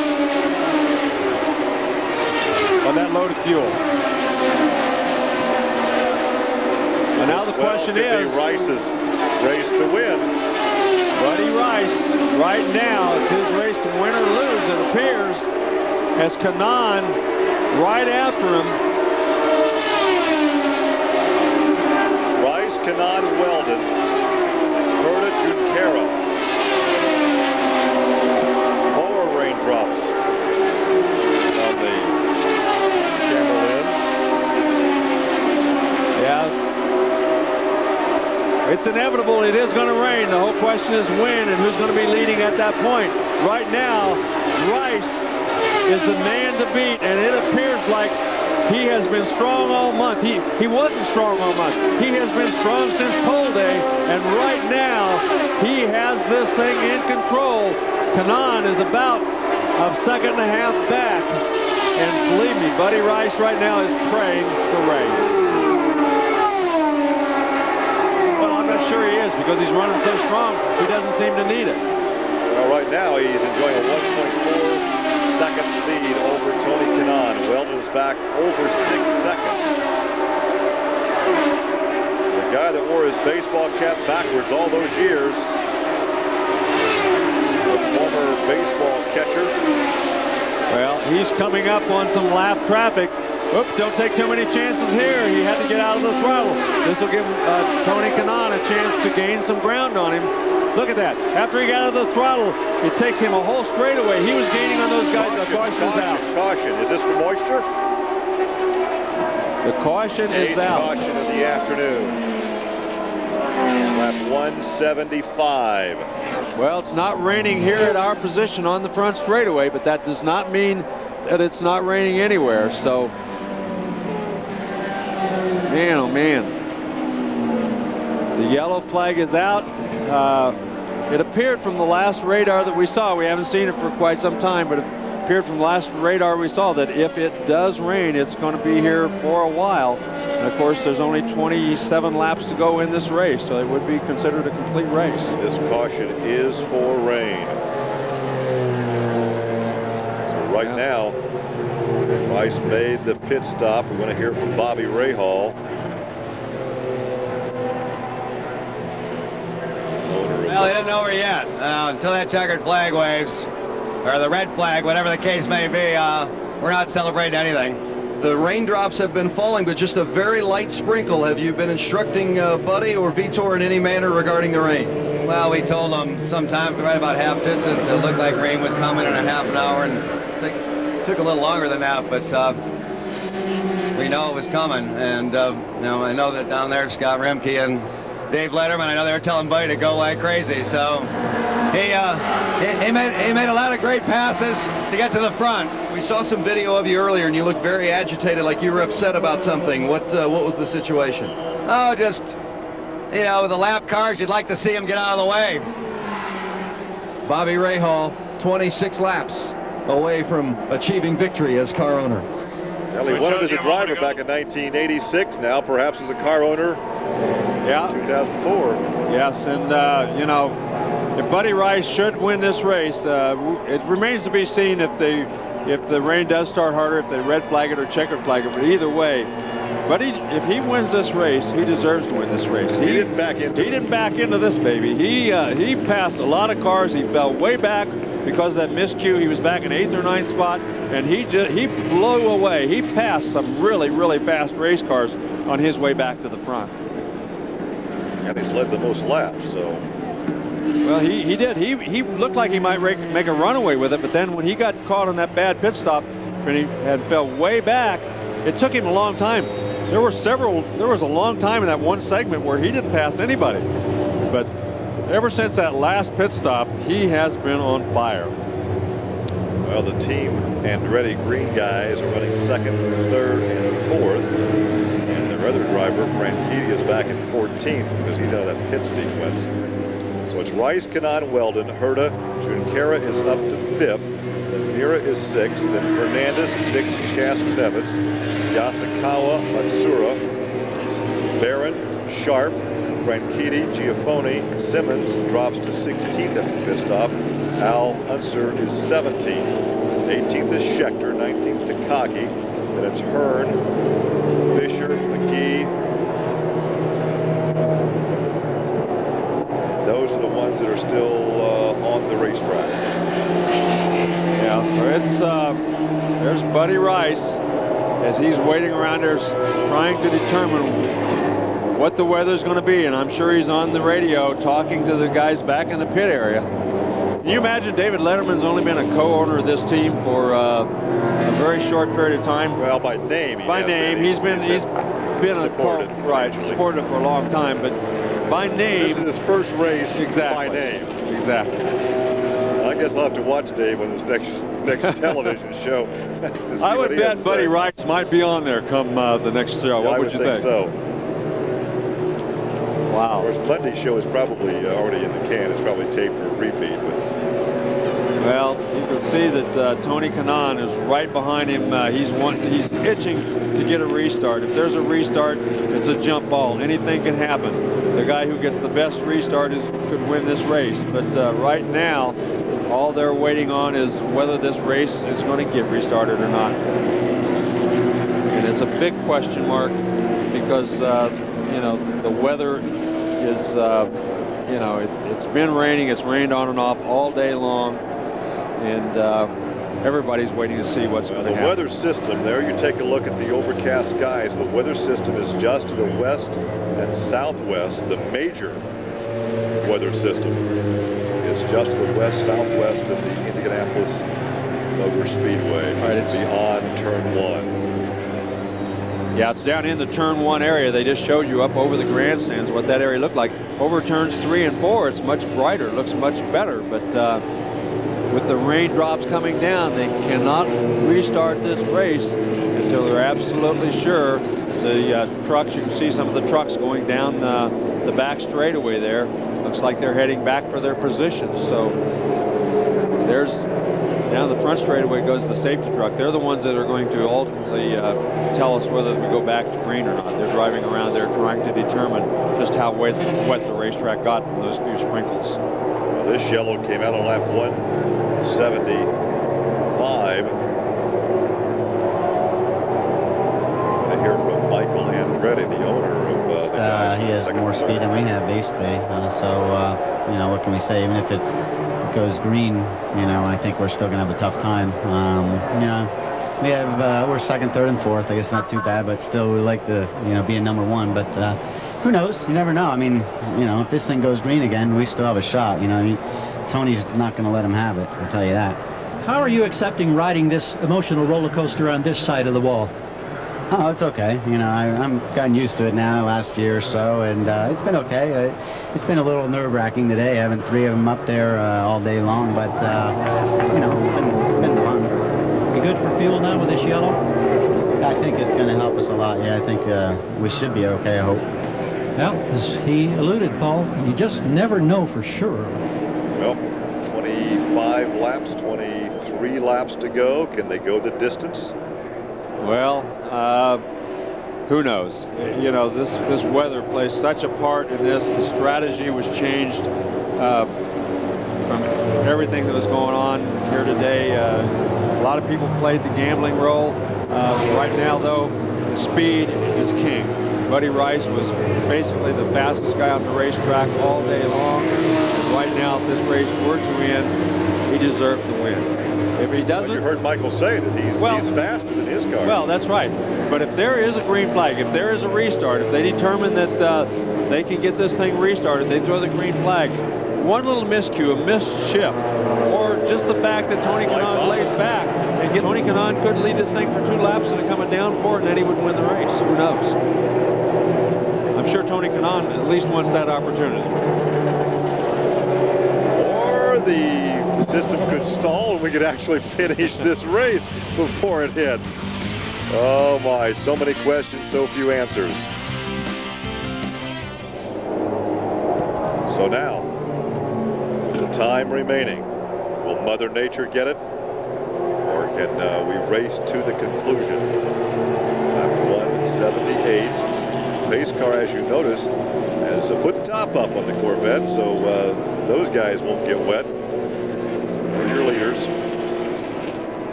Rice, Kanaan, then Weldon, Herta, Jankura, Junqueira, Mira, Hernandez, Dixon, Castro Evans. And 10th is Yasukawa.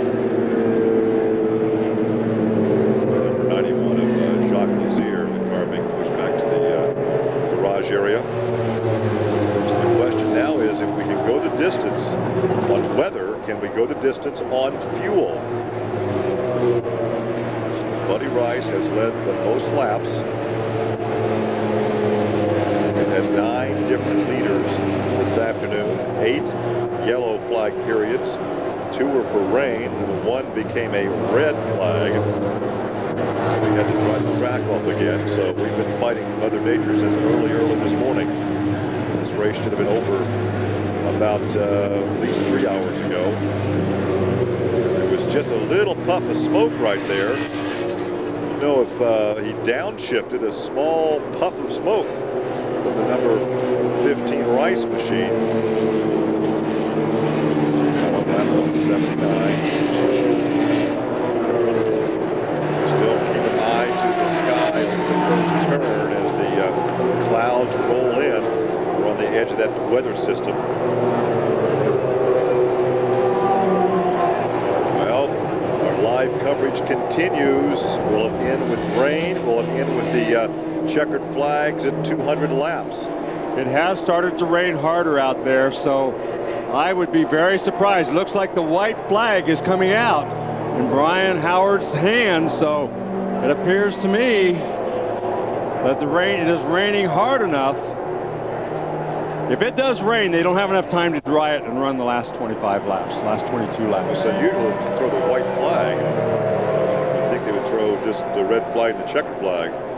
You would think. They're going to show the white flag to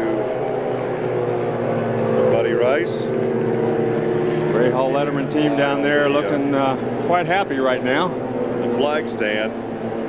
Let's see if the white flag does come out. The white and the yellow. This race will end shy of 200 laps due to rain. I can't imagine the emotions of Buddy Rice right now. It's hard to believe what a terrific job. There's his dad. And you also wonder what's going on in the mind of Eddie Cheever. Oh, yeah. Oh, yeah. Ray Hall Letterman has to be extremely, extremely happy. And Kanai's going to come up one position short. Well, pulls alongside to kind of wave to Buddy. He certainly cannot, he certainly can't be real disappointed, but because he had a great run. But there's some puffs of smoke coming out of Rice's car. I just saw that too. I'm not sure he would make it to the end. Can you imagine the distance? What happens if that thing pitches before he makes it around right now, under the yellow? Kanai's going to win this thing. Yeah. And it is raining harder. And it is smoking more. Oh man. How lucky can you be, and how unlucky can Kanaan be, huh? Well, I have seen that for the past 3 or 4 laps. Just a little puff of white smoke. Wow. Well, and that was Kanaan's car. That was Kanaan's car that time that was smoking. Is that from the gearbox? Well, it could be from the moisture. If it's raining on those cars, it could be smoke coming off those cars from the moisture getting on those very, very hot pieces back there. Have no idea, quite honestly, at this point. But I saw it off of Rice's car too, so it could just be the moisture getting on the gearboxes and stuff from those cars.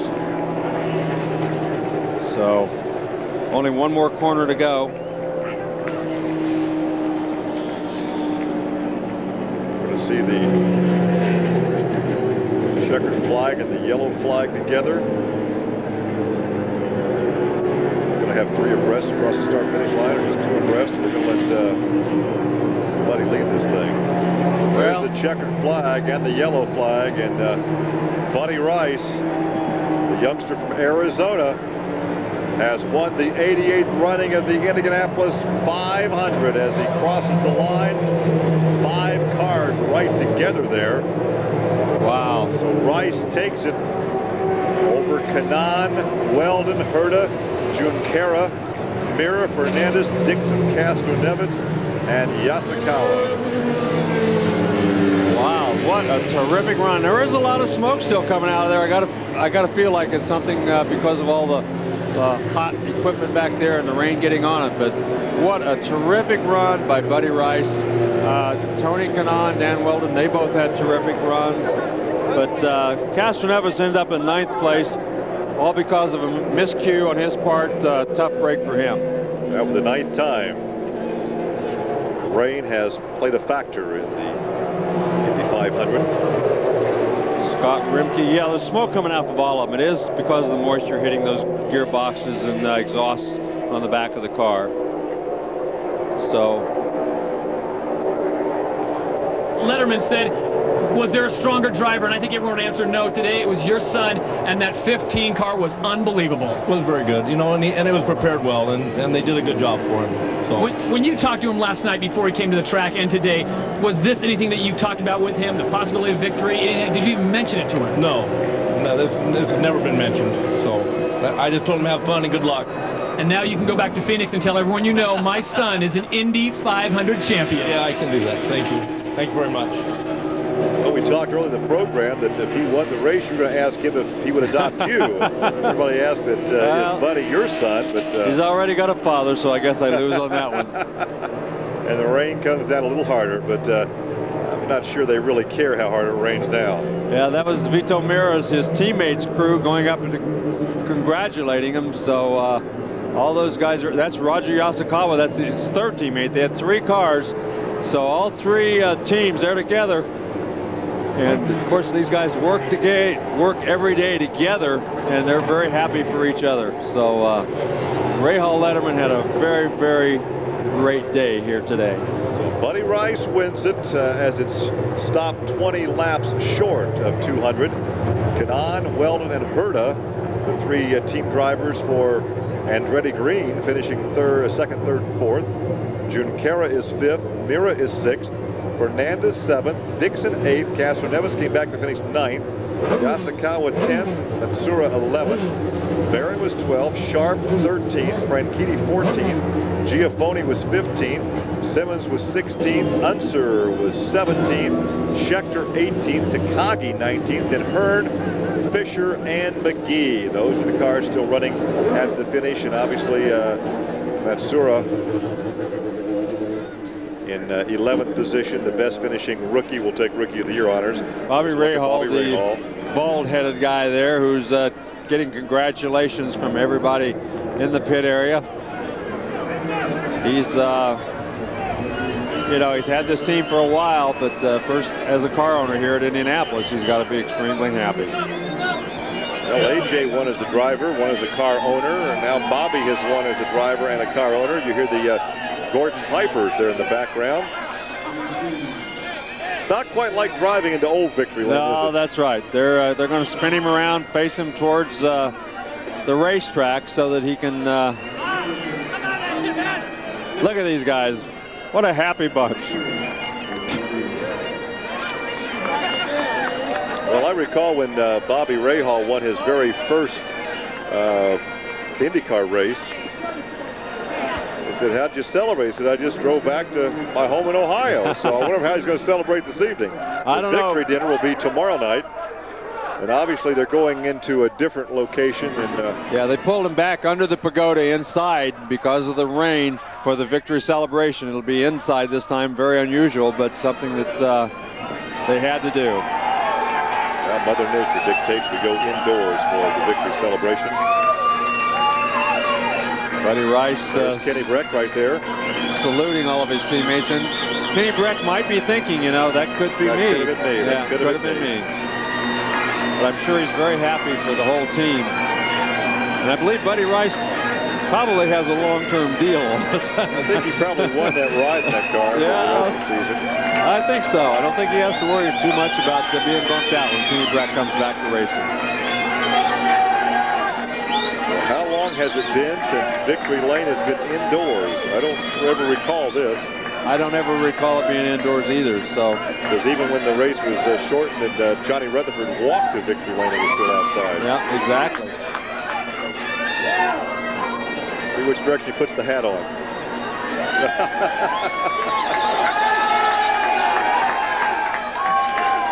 There's the victory wreath. Where's the milk? Good Arizona boy likes to drink some milk. As the rain comes down harder and the chant begins. Let's just savor the moment. There's the milk.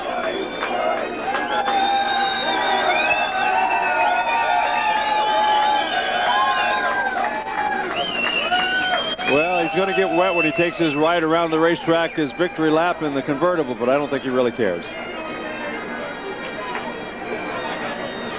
Amount of mistakes, and we had to go through some diversity. We had a little bit of an issue in one of the pit stops, but hey, these guys been fighting all year. We had a couple of these deals won, and just had a little little mishaps and stuff that was none of our own fault, so this is great. Recap your life for us and the dreams you had over the early years to get to where you are today. This is just great right now with everybody, what they've done for me and my family and everything to help me out. This is it's pretty unbelievable. The rain made no difference. You had them covered. You were the strongest car all day. We knew we had it all month. We had it at a, you know, we've had it before. We were strong. We knew it. We didn't panic when we had our bit of an issue, but you know, this is it's racing and anything can happen. So this is great. Well, today his life will change forever. 28-year-old Phoenix, Arizona driver Buddy Rice becomes the 63rd different driver to win the Indianapolis 500. Terry? So Buddy Rice will celebrate with team owners Bobby Rahal and David Letterman as the 88th winner of the Borg-Warner Trophy. He's also just the 17th winner from pole position ever in the running of the Indy 500 race. So Rice confirmed the winner from Tony Kanaan. Dan Wheldon, the best of the Brits.